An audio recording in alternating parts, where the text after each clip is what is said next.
Ang aklat ni Tobit. Kapitulo 1. Ang aklat na ito ay kasaysayan ni Tobit na anak ni Tobil at apo ni Hananiel, na anak naman ni Aduel. Si Aduel ay anak ni Gabael at apo ni Rafael na anak ni Reguel. Si Reguel ay mula sa angkan ni Asil na mula naman sa lipi ni Naphtali. Noong panahon ng paghahari ni Salmaneser ng Assyria, ako ay dinalang bihag mula sa Tisbi. Ang lugar na ito ay nasa gawing hilaga ng Galilea, timog ng Cades, sa Naphtali, hilagang silangan ng Azer at hilaga ng Fogor. Ako si Tobit. Sa buong buhay ko'y sinikap kong mamuhay ng matapat at masunurin sa kalooban ng Diyos. Lagi akong nagkakawanggawa at naglingkod ako sa aking mga kamag-anak at mga kababayan na kasama kong dinalang bihag sa Ninive, Assyria.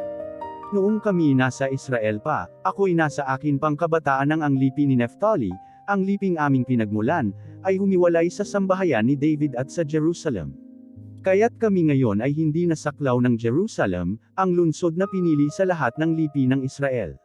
Lahat ng Israelita ay pinaghahandog sa templong naroon na itinayu't itinalagang panghabang panahon. Kaya ang lahat kong mga kamag-anak, pati ang angkan ng aking ninunong si Naphtali na tumiwalag, ay naghahain bilang pagsamba sa gayang ipinagawa ni Haring Jeroboam ng Israel doon sa Dan, sa buong kaburulan ng Galilea. Ako lamang sa aming pamilya ang laging nagpupunta sa Jerusalem.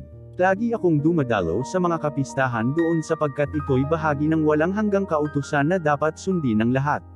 Tuwing ako'y dadalo, dala ko ang mga unang bunga ng aking ani, ang mga unang supling ng aking mga hayop, ang ika-10 bahagi ng aking kawon, at ang lana mula sa aking mga tupa. Ito'y ibinibigay ko sa mga pari na mga anak ni Aaron upang ihandog sa dambana. Sa mga Levita na naglilingkod sa Jerusalem, ibinibigay ko naman ang ika-10 bahagi ng butil na inani, alak, langis ng olibo, granada, igos, at iba pang bungang kahoy. Maliban sa mga taon ng pamamahinga, nagsasadya ako taon-taon sa Jerusalem upang dalhin ang ika-10 bahagi ng aking mga ari-arian at ipinamamahagi ko ang pera sa Jerusalem sa pagdiriwang. Ngunit tuwing ika-3 taon, ibinibigay ko ang ika-10 sa mga ulila, sa mga balo, at sa mga taga-ibang bayan na kasama na ng mga Israelita. Nagsasalo-salo kami bilang pagsunod sa kautusan ni Moises, na itinuro sa akin ni Deborah, ina ng aking lolong si Hananiel, upang top din. Ulila na ako sapagkat patay na ang aking amang si Tobil. Pagsapit ko sa sapat na gulang ay nag-asawa ako. Napangasawa ko si Ana na kabilang din sa aming lahi.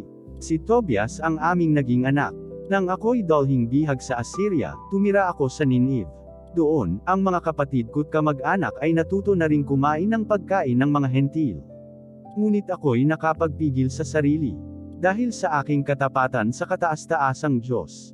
Niluob ng kataas-taasang Diyos na ako'y kagiliwan ni Haring Salmaneser. Ako ang pinagkatiwalaan niyang maging tagabili ng lahat ng kanyang pangangailangan. Dahil dito, madalas akong nagpupunta sa media para mamili roon ng kanyang mga kagamitan. Minsan nang ako'y nasa Regius Media, inilagak ko sa kamag-anak kong si Gabael na kapatid ni Gabrias ang ilang supot ng salaping pilak. Nang mamatay si Salmaneser at maghari ang anak niyang si Sennacherib, tumigil na ako ng pagpunta sa media sapagkat naging mapanganib na ang maglakbay papunta roon. Nang panahong namamahala pa si Salmaneser, ako'y nagkakawanggawa at naglilingkod sa aking mga kamag-anak at kababayan kapag sila'y nangangailangan. Pinapakain ko ang mga nagugutom at binibigyan ng damit ang mga walang maisuot. Ang makita kong bangkay sa labas ng Ninive, lalo't kababayan, ay aking inililibing. Isang araw, isinumpo ni Sennacherib ang Diyos na hari ng langit. Pinarusahan siya ng Diyos at kinailangan niyang tumakas mula sa Juda.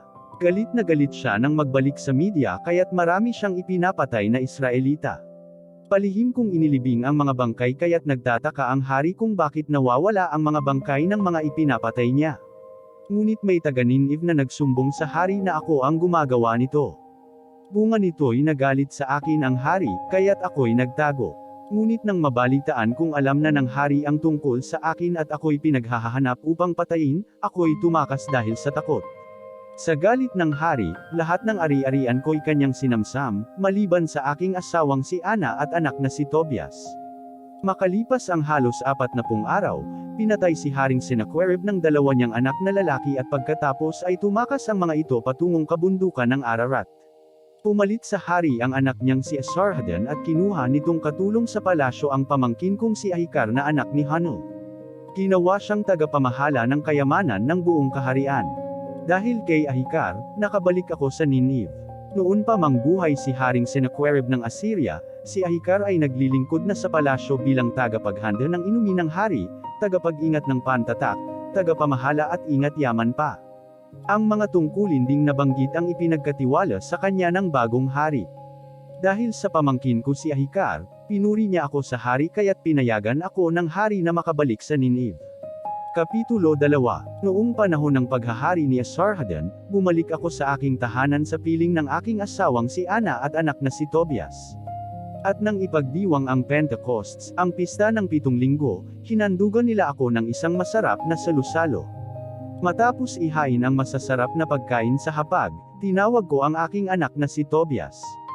Anak, ang sabi ko, humanap ka rito sa Nineve ng kahit sinong dukhang kababayan nating tapat sa Panginoon. Dalhin mo siya rito at nang makasalo ko. Iyan mo, hihintayin kita. Lumabas nga si Tobias upang humanap ng makakasalo ko. Ngunit bumalik ito agad na sumisigaw, Tatay! Tatay! Bakit? Anong nangyari, anak? Ang tanong ko. May kababayan tayong binigti at itinapon sa palengke, sagot niya. Dahil sa narinig ko'y hindi na ako nakakain, halos patakbong iniwan ko ang hapag, pinuntahan ang bangkay, at dinala ko sa isang kabling puok upang ilibing paglubog ng araw. Matapos kong gawin ito, nagbalik ako sa amin, naglinis ng katawan, at kumaing nalulumbay.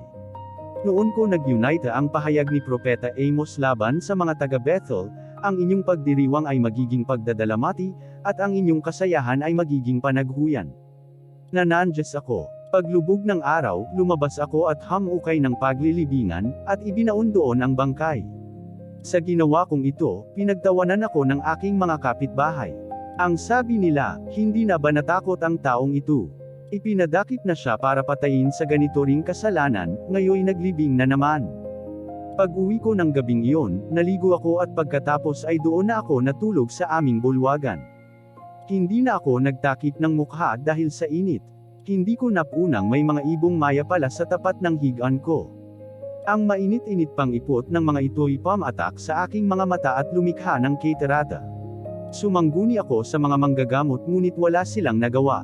Ang kanilang mga gamot na inilalagay ay lalong nakapagpalubha hanggang sa ako'y tuluyang nabulag. 4 na taon akong hindi makakita, at gayon na lamang ang pagkabahala ng aking mga kamag-anak.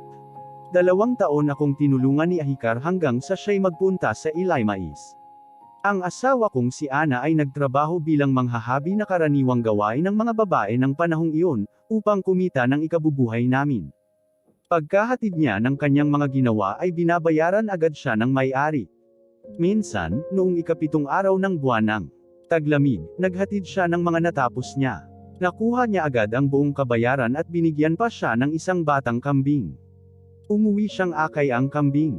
Pagpasok niya, hamalingging ang kambing, kaya't nang marinig ko'y tinawag ko siya at tinanong, saan galing ang kambing na yan? Marahil ay nakaw, ano? Sige, ibalik mo yan. Hindi tayo dapat kumain ng nakaw. Ngunit ito ang tugon niya sa akin, yan ay dagdag na bigay sa akin, bukod sa bayad sa aking ginawa. Hindi ko siya pinaniwalaan, pilit kong ipinababalik ang kambing sa may-ari. Galit na galit ako sa aking asawa dahil dito. Kaya't sinumbatan niya ako. Sinabi niya, ngayon, nasaan na ang iyong pagkakawang gawa? Nasaan ang mga ginawa mong kapuri-puri? Lumabas na rin ang tunay mong pagkatao. Kapitulo 3. Ang nangyaring ito'y labis kong dinamdam. Sa sama ng loob, ako'y napaiyak ng malakas. Tumatangis akong nanalangin ng ganito. Ikaw ay matuwid at makatarungan, O Panginoon, tapat ka sa lahat ng bagay. Ikaw ang hukom ng daigdig na ito.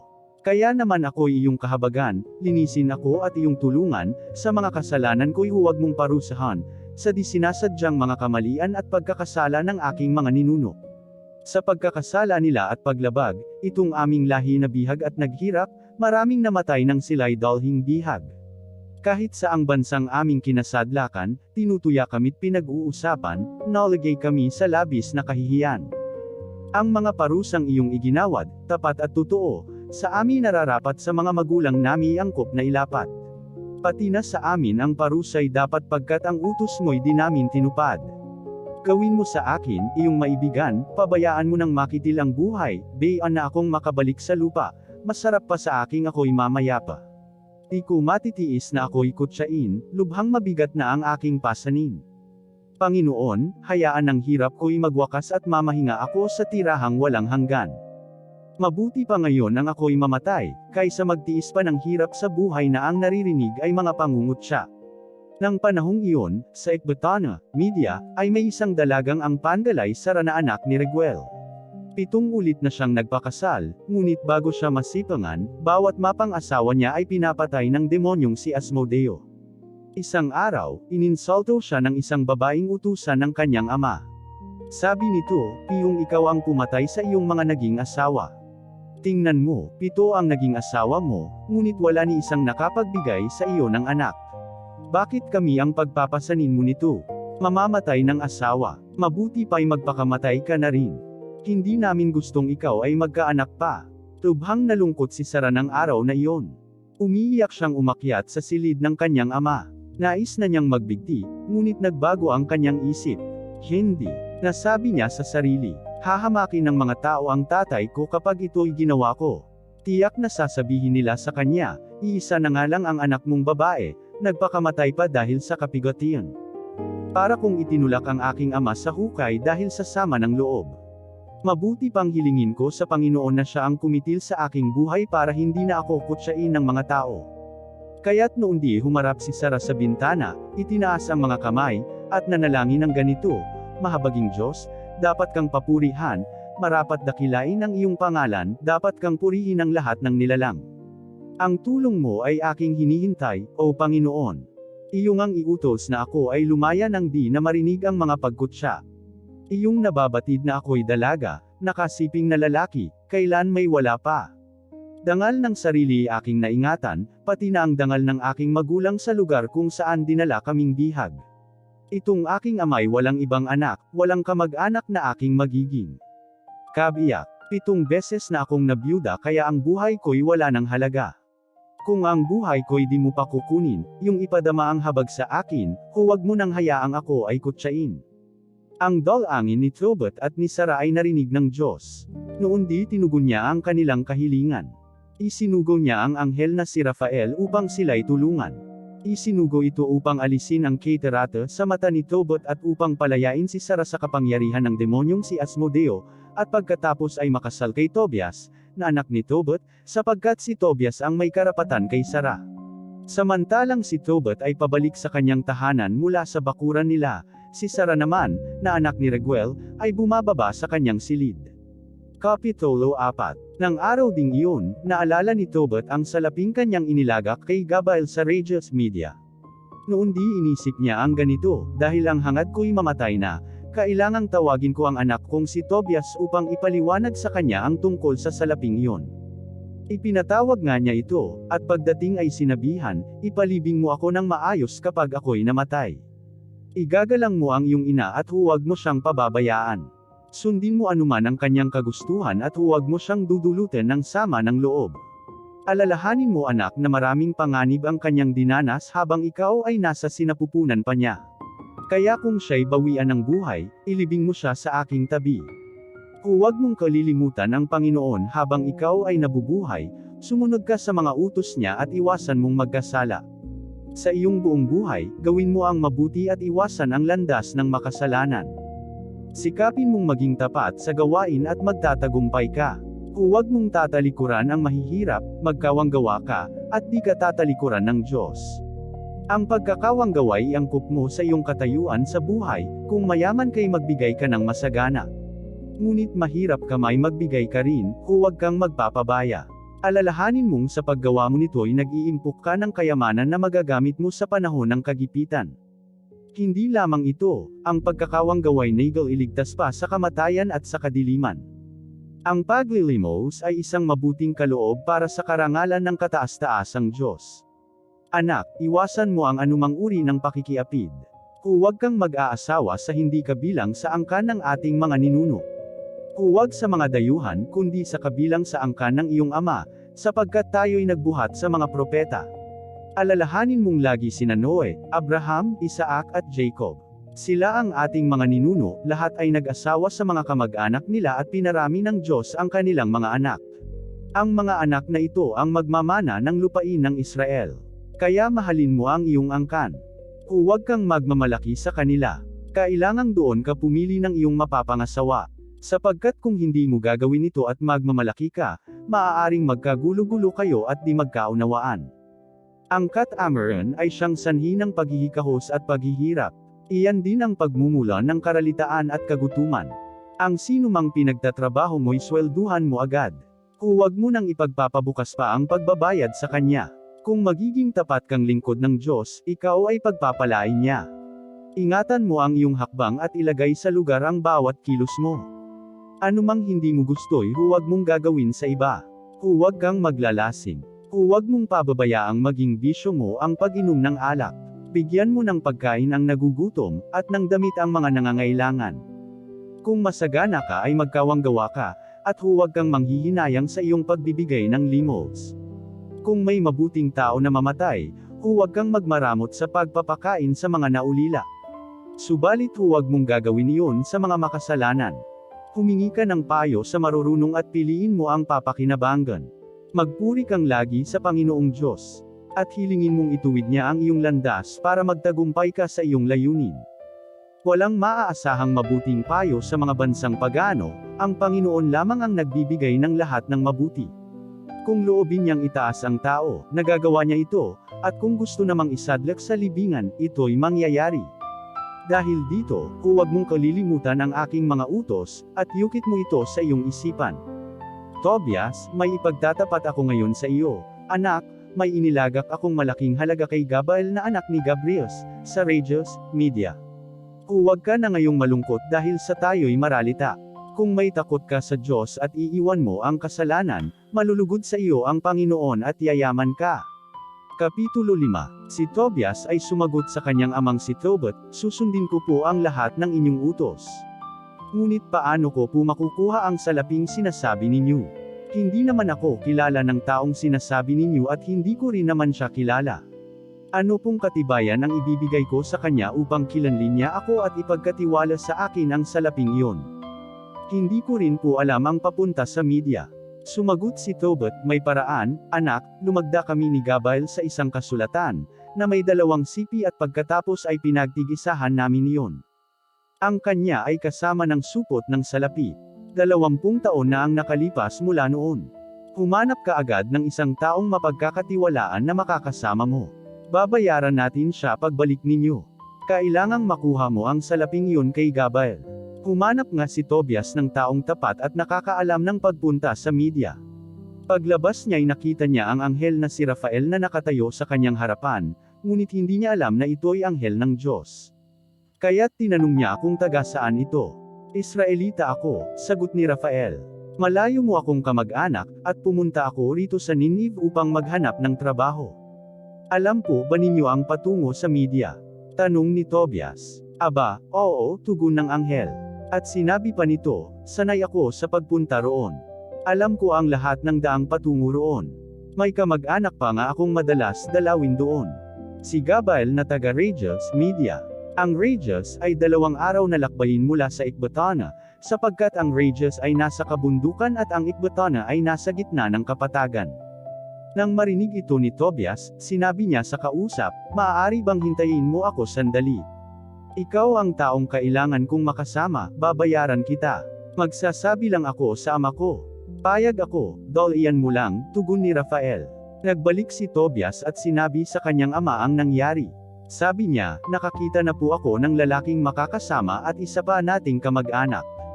Tawagin mo siya, sabi ni Tobit, nais kong malaman kung kaninong lahi siya nagmula at kung siya'y mapagkakatiwalaan upang samahan ka.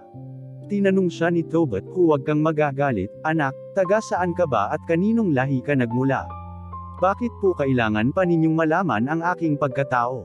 Tugon ni Rafael, sumagot si Tobit, mabuti nang malaman ko kung sino ka at kung sino ang iyong angkan. Ako po'y si Azarias, tugon ni Rafael. Anak po ako ng matandang Hananias na isa rin ninyong kamag-anak. Ganoon ba? Sagot ni Tobit. Mabuti. Pagpalain ka nawa ng Diyos. Huwag ka sanang maiinis sa aking pag-uusisa. Tingnan mo, magkamag-anak pala tayo. Kilala ko ang iyong ama at ang kapatid nitong si Nathanias. Anak sila ng iyong lolo Semaias at madalas kaming magkasama papuntang Jerusalem para sumamba. Napakabuti nila, mabuti ang iyong angkan. Kaya, tamang-tama ka, maligayang paglalakbay. Sabi pa ni Tobit, sumama ka lamang sa anak ko, babayaran kita ng araw-araw at babayaran ko ang lahat ng gastusin ninyo. Hindi lamang iyon, bibigyan pa kita ng karagdagang kaloob. Sumagot naman si Rafael, huwag po kayong mag-alala, sasama ako kay Tobias. Makakaasa kayong makakabalik, kaming maluwalhati, wala pong magiging problema sa aming daraanan. Pagpalain kayo ng Diyos, tugon naman ni Tobit. Tinawag niya si Tobias at sinabi, anak, ihanda mo ng lahat ang iyong kailangan, at lumakad na kayo sa mga kamag-anak natin sa Media. Ingatan nawa kayo ng Diyos at ibalik na ligtas. Patnubayan nawa kayo ng kanyang anghel. Bago sila umalis, humulik muna si Tobias sa kanyang ama at ina. Naway ingatan kayo ng Diyos sa inyong paglalakbay, sabing muli ni Tobit. Ngunit napaiyak ang asawa ni Tobit. Sabi niya, bakit ka naman nagpasya ng ganito? Alam mo namang siya lang ang ating inaasahan at tanging gabay sa buhay. Huwag namang ang higit na mahalaga sa iyo ngayon ay ang kayamanan kaysa sa iyong anak. Ang buhay na kaloob ng Diyos sa atin ay sapat na. Huwag kang mag-alala, sagot ni Tobit. Ang anak natin ligtas na aalis at makakabalik. Pumanatag ka, huwag kang mag-alala, mahal ko. Asahan mong papatnubayan siya ng mabuting anghel, at babalik siyang walang kapansanan. At tumahan na si Ana. Kapitulo 6. Umalis nga si Tobias na kasama ang anghel at isinama pa niya ang kanyang aso. Inabot sila ng gabi sa paglalakbay, at doon na sila nagpalipas ng gabi sa may ilog Tigris. Lamusong si Tobias sa ilog para maghugas ng paa. Walang ano-ano'y may malaking isdang lumundag at tinangkang sakmalin ang kanyang paa. Napasigaw siya, hulihin mo, ang sabi ng anghel, at huwag mong bibitiwan.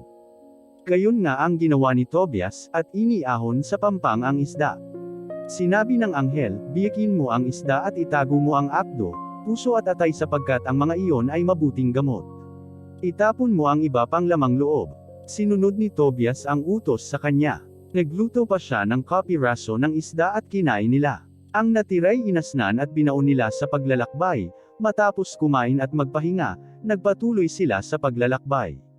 Nang malapit na sila sa Media, tinanong ni Tobias ang kasama niya, kaibigang Azarias, saan ba mabuting gamot ang apdo, puso at atay ng isda? Ito ang sagot ng anghel, ang puso at atay ay mabuti sa sinasapian ng masasamang espiritu. Kapag sinunog mo iyon sa harap ng may sakit at lumaganap ang usok sa paligid niya, tiyak na gagaling siya at lalayas ang demonyong nasa kanya. Hindi na siya babalikan yun. Ang apdo naman ay gamot sa mata. Ipahid mo lamang iyon sa matang may catarata, gagaling ang may sakit at makakakita siya. Pumasok sila sa lupain ng Media at nang malapit na sa Ekbatana. Sinabi ni Rafael sa kasama, kapatid na Tobias. Ano iyon? Tugon naman nito. Patuloy na nagsalita si Rafael, mamayang gabi, doon tayo matutulog kina Raguel na kamag-anak mo. May anak siyang dalaga na ang pangalay Sara. Si Sara ay kaisa-isang anak at ang kanyang ama ay walang tagapagmana. Imumungkahi kong siya'y ipakasal sa iyo. Ikaw ang may karapatang mapang-asawa niya sapagkat ikaw ang pinakamalapit na kamag-anak. Ikaw rin ang may karapatang magmana ng lahat ng kayamanan ng kanyang ama. Si Sara ay matalino, buo ang loob at maganda, mabuting tao rin ang kanyang ama. Mamayang gabi kakausapin ko ang kanyang ama. Hihilingin kong ipakasal sa iyo ang kanyang anak. Pagbalik natin mula sa Regis, maghahanda tayo ng malaking salusalo. Hindi ka bibigwin ni Raguel, sapagkat alam niyang kung hindi ikaw, na siyang may karapatan, ang mapapangasawa ng kanyang anak, pananagutan niya ito ayon sa kautusan ni Moises. Kaya, sundin mo ako, kapatid. Mamayang gabi magkasama tayong mamamanhikan sa kanila. Pag-uwi natin sa Regis isasama na natin siya. Sa panukalang ito'y tumutol si Tobias. Sinabi niya, hindi ako papayag, Azarias. Umabot sa kaalaman ko na ang babaeng iya'y 7 na ang naging asawa, at sisiping pa lang ay namamatay na sila. Balita ko pa'y demonyo ang pumapatay sa mga iyon. Natatakot ako. Hindi nito sinasaktan ang babaeng iyon, subalit, sino mang lalaki ang magtangkang lumapit ay pinapatay niya. Alam mong ako'y kaisa-isang anak at kung ako'y masasawi, para ko nang itinulak sa hukay ang aking ama't ina. Wala na akong kapatid na maglilibing sa kanila. Sumagot si Rafael, nalimutan mo na ba, Tobias, ang bilin ng iyong ama? Sinabi niyang sa iyong mga kamag-anak ka kukuha ng mapapangasawa. Makinig ka sa akin, at huwag mong intindihin ang demonyong iyon. Pakasalan mo si Sarah, sapagkat ngayong gabi ay mapapasa iyo ang kanyang kamay. Pagpasok mo sa kanyang silid, dalhin mo ang atay at puso ng isdang nakuha mo. Sunugin mo iyon. At kapag naamoy ng demonyo ang usok, tatakas agad ito at hindi na babalik. Bago kayo magsiping, manalangin muna kayong dalawa. Tumayo kayo upang manalangin at hilingin ninyo sa Panginoon na kahabagan kayo at iligtas. Huwag kang matakot, sapagkat si Sarah ay itinakda na para sa iyo bago palikhain ang sanlibutan. Ililigtas mo siya at sasama siya sa iyo. Tinitiyak kong magkakaanak kayo. Huwag kang mag-alala. Matapos maipaliwanag ni Rafael na si Sarah ay kamag-anak niya, minahal na ni Tobias ang dalaga at itinalaga na niya ang sarili na mapang-asawa ito. Kapitulo 7. Matapos mag-usap, lumakad na sina Tobias at Rafael. Pagpasok nila sa Ekbatana, sinabi ni Tobias, Azarias, samahan mo na ako sa kamag-anak kong si Raguel. Nagtuloy nga ang dalawa at naratnan nila si Raguel sa may pintuan ng kanyang bulwagan. Una silang bumati at nagbigay galang. Tinugon naman sila agad ni Raguel at ang sabi, maligayang pagdating, mga kapatid, tuloy kayo. Dinala agad ni Raguel ang dalawa sa bahay. At ipinakilala sa kanyang asawang si Edna. Ang sabi niya kay Edna, ang binatang ito ay kamukhang kamukha ng pinsan kong si Tobot. Tinanong sila ni Edna, taga saan ba kayo, mga kapatid? Sila'y tumugon, kami po'y buhat sa lipi ni Naphtali, mga dinalang bihag sa Ninive. Kung gayo'y kilala ninyo ang kamag-anak naming si Tobot, sabi ni Edna.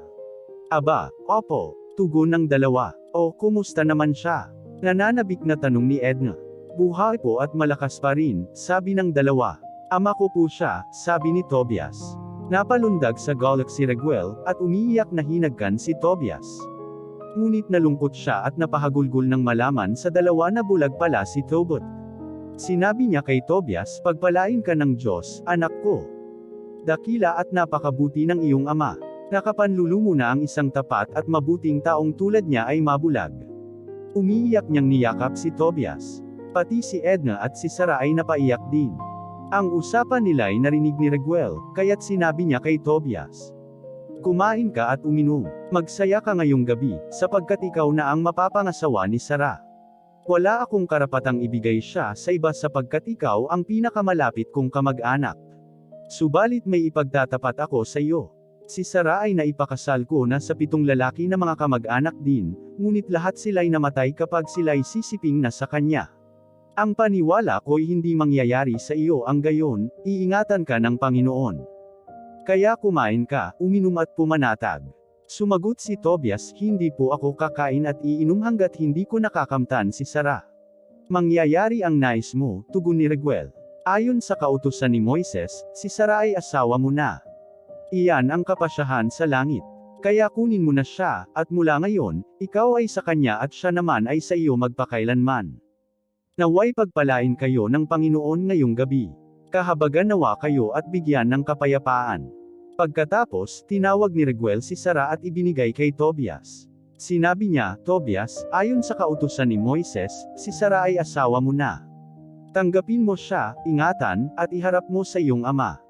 Pagkalooban nawa kayo ng Diyos sa kalangitan ng lubos na kasiyahan at kapanatagan. Tinawag ni Raguel ang asawa niya at humingi ng isang kasulatan na pagsusulatan ng kasunduan ng kasal. Ang kasulat ay magpapatunay na ibinigay na niya si Sarah kay Tobias bilang asawa ayon sa kautusan ni Moises. Nagdala nga ng kasulatan ang kanyang asawa. Matapos ihanda ang lahat, lumagda na ang bawat kinauukulan. Natapos ang kasal at sila'y nagsikain. Matapos kumain, tinawag ni Raguel ang kanyang asawa, Edna, mahal ko. Ihanda mo na ang silid ng mag-asawa at papasukin si Sarah. Inayos nga niya ang silid at ipinasok na roon si Sarah. Umiiyak si Sarah, at matapos pahirin ang luha ay sinabi ni Edna ang ganito bago umalis. Nawa ang kalungkutan mo'y palitan ng kagalakan ng Panginoon. Huwag kang matakot, pumanatag ka, anak. At lumabas na si Edna. Kapitulo 8. Matapos maghapunan ang lahat, nagpasya ng mamahinga ang ama't ina ni Sarah. Kaya't sinamahan na nila si Tobias at itinuro ang silid tulugan. Naalala ni Tobias ang bili ni Rafael tungkol sa atay at puso ng isda. Kaya't kinuha niya ito sa kanyang lalagyan, sinunog kasama ng insenso sa isang sisidlan at pumasok sa silid na taglay ito. Lumaganap sa silid ang usok, at naamoy ng demonyo. Tumakas ito patungong Ehipto. Hinabol ito ni Rafael at nang abutay iginapos ang paa at kamay. Nang mapag-isa na ang mag-asawa, bumangon si Tobias at sinabi sa asawa, "Bumangon ka, mahal ko, at manalangin tayo. Manalangin tayo sa Panginoon na tayo'y kahabagan at ingatan." Bumangon nga si Sarah, at nanalangin silang dalawa. Ganito ang sabi ni Tobias, "Karapat-dapat kang purihin at pasalamatan, Diyos na sinasamba ng aming mga magulang. Purihin ang iyong pangalan, dakila at banal magpakailanman. Ikaw ay pinupuri ng sangkatauhan, ipinagbubunyi ng buong kinapal. Si Adan ay tao na iyong nilikha, asawa niyang si Eva ikaw ang gumawa. Ibinigay mong katuwang para sa kanya, ang sangkatauhay sa kanila nagmula. Sinabi mo, di dapat mag-isa ang tao, kaya't ating pagpasyahan, gawin natin katuwang na kanyang kalarawan. Ang pag-aasawang pinasok ko ngayoy di udyok ng nasa, kundi sa Panginoon, tunay na matapat aking nilalayon, itong aming buhay naway magkaroon ng awa mo't lakas sa habang panahon, nang hanggang pagtanda kami magkatulong." Sabay silang nagsabi, "Amen. Amen." Sila'y natulog pagkapanalangin. "Kailangang gawin ko ito," sabi ni Raguel, "para tayo'y maligtas sa pangungutya at panlalait kung sakaling mamatay si Tobias." Nang mayari ang hukay, nagbalik si Raguel sa kanyang asawa at sinabi, "Syugon mo ang isa mong katulong na babae at petingnan kung si Tobias ay buhay pa. Kung patay na, ililibing natin siya nang walang nakakaalam." Ang katulong na babae ay nagsindi ng ilawan at pumasok sa silid ng bagong kasal. Nakita niyang mahimbing na natutulog ang mag-asawa. Ibinalita agad ng katulong ang kanyang nakita. Sinabi niyang buhay si Tobias at walang anumang masamang nangyari. Dahil doon, pinuri ni Raguel ang Diyos ng kalangitan. Wika niya, "Dahil sa kagalakan ko, kita'y pinupuri, sapagkat hindi nangyari ang aking kinatatakutan, sa halip, lalo mo kaming kinahabagan.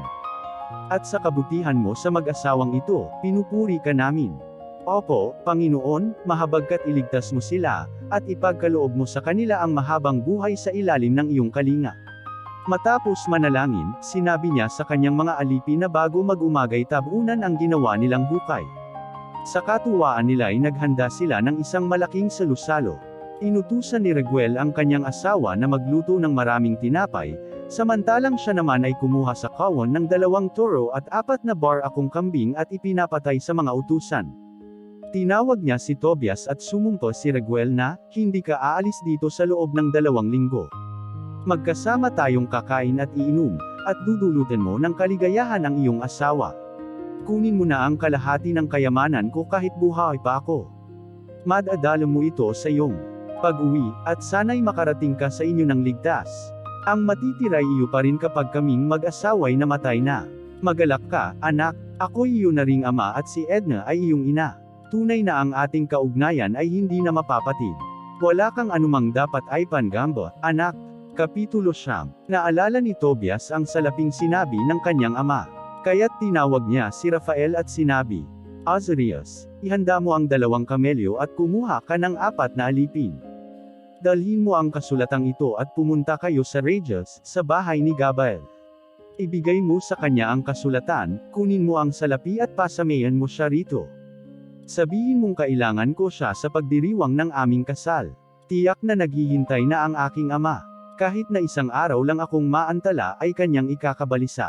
Alam mong hinihiling ni Raguel na huwag muna akong umalis at hindi ko siya matatanggihan." Kaya si Rafael at ang 4 na alipin ay nagpunta sa Rages, Media kasama ang 2 kamelyo. Doon nga sila nagtuloy sa bahay ni Gabael. Iniabot ni Rafael kay Gabael ang kasulatan, at ibinalita niya ang tungkol kay Tobias na anak ni Tobit. Sinabi niyang ito'y nag-asawa na at inaanyayahan siya sa pagdiriwang ng kasal. Inayos agad ni Gabael ang mga supot ng salapi at ikinarga sa mga kamelyo. Kinabukasan, maaga silang umalis at nagtungo sa kasalan. Nang pumasok sila sa bahay ni Raguel, nakita nila si Tobias na nakadulog sa hapag. Agad itong tumayo at binati si Gabael. Lumuluha si Gabael na bumati rin, at sinabi, "Ikaw ay dakila at mabuting bata, anak ng dakila at mabuting tao, tapat at mapagkawang gawa. Pagpalain ka nawa ng Panginoon, gayon din ang asawa mo't mga biyenan." Salamat sa Diyos at niluob niyang makita ko ang aking pinsan na si Tobias. Kamukang kamukha ka ng iyong ama. Kapitulo 10. Samantala, si Tobit na ama ni Tobias ay inip na, sapagkat lampas na ang takdang araw ng pagbabalik ng kanyang anak at ng kasama nito. Nasabi niya, "Ano kayang nangyayari kay Tobias? Baka pinigil na siya roon. Baka naman kaya patay na si Gabael at walang magbigay sa kanya ng salaping inilagak ko roon." Alalang-alala si Tobit. Dahil dito'y sinabi ni Ana, "Tiyak na patay na ang anak ko." At napahagulgul at nagdalamhati siya dahil sa inaakalang sinapit ng anak. "O, anak ko," ang sabi ng ina, "ligaya ng aking buhay. Bakit kita pinahintulutang umalis sa piling ko?" Ngunit inaliw siya ni Tobit, "Huwag kang mag-alala. Mahal ko, tiyak na buhay pa ang ating anak. Marahil ay mayroon lamang silang gawaing hindi maiwasan doon." Ang kasama naman niya sa paglalakbay ay isang taong mapagkakatiwalaan, isang kamag-anak. Kaya huwag kang mamigata sa kanya. Tiyak na darating siya. "Tama na. Huwag mo na akong linlanggan pa," sagot ni Ana. "Patay na ang anak ko." Kaya't mula nooy hindi na kumain si Ana. Araw-araw, lumalabas ito at nagpapalipas ng oras sa daang dinaanan ng anak sa pag-alis nito. Tubog na ang araw kung siya'y umuwi at magdamag na nagdadalamati at siya'y umiiyak. "Huwag ka munang umalis, Tobias," sabi ni Raguel, "magsusugo ako ng magbabalita sa iyong ama tungkol sa iyo." Ngunit si Tobias ay pilit na nakiusap na siya'y payagan ng umuwi. Dahil dito, sinabi ni Raguel, "Kung gayon, isama mo na si Sara. Dalhin mo ang kalahati ng aking ari-arian, mga aliping babae at lalaki, baka, tupa, asno at kamelyo. Dalhin mo rin ang kalahati ng aking salapi, damit at mga kagamitan sa bahay." Nang gayak na ang lahat, sila'y nagpaalam. Bago umalis, niyakap ni Raguel si Tobias. "Palom, anak ko," sabi niya, "naway makarating kayong maluwalhati. Pagpalain nawa kayo ng Panginoon. Sana'y makita ko ang aking mga apo bago ako mamatay." Kinagkan din niya si Sara at sinabi, "Anak, igagalang mo ang iyong mga biyenan. Mula ngayon ituring mo silang tunay na magulang. Humayo kang taglay ang kapayapaan. At naway maganda ang maging balita na maririnig ko tungkol sa inyo habang ako'y nabubuhay." Matapos ang pagpapaalaman, sila'y umalis na. Pagkatapos, kinausap din si Tobias ng kanyang biyenang babae.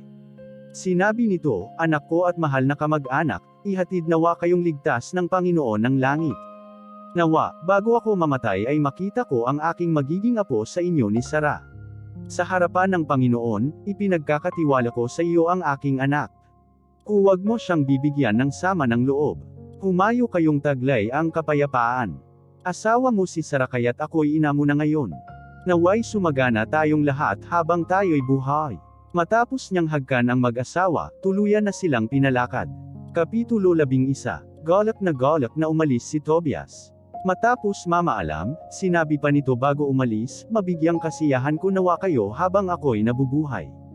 Umalis siya na pinupuri ang Panginoon ng langit at lupa, at hari ng buong mundo, dahil sa matagumpay nilang paglalakbay. At kanya ring ipinangakong pararangalan ang mag-asawang Raguel at Edna habang buhay. Sinabi ni Rafael, "Natatandaan mo ba ang kalagayan ng iyong ama noong tayo'y lumisan? Mabuti pa'y mauna na tayo para makapaghanda agad sa bahay. Hayaan mo nang mahuli ang iyong asawa at ang buong pangkat." At nauna nga silang dalawa. Sa daay sinabi ni Rafael, "Tobias, dalhin mo ang apdo ng isda." Lumakad silang kasunod ang aso ni Tobias. Samantala'y patuloy na nag-aabang si Ana sa lansangang daraanan ni Tobias. Nang makita niyang ito'y dumarating, pasigaw niyang tinawag si Tobit at sinabi, "Narito na si Tobias kasama ang lalaking pinasama mo."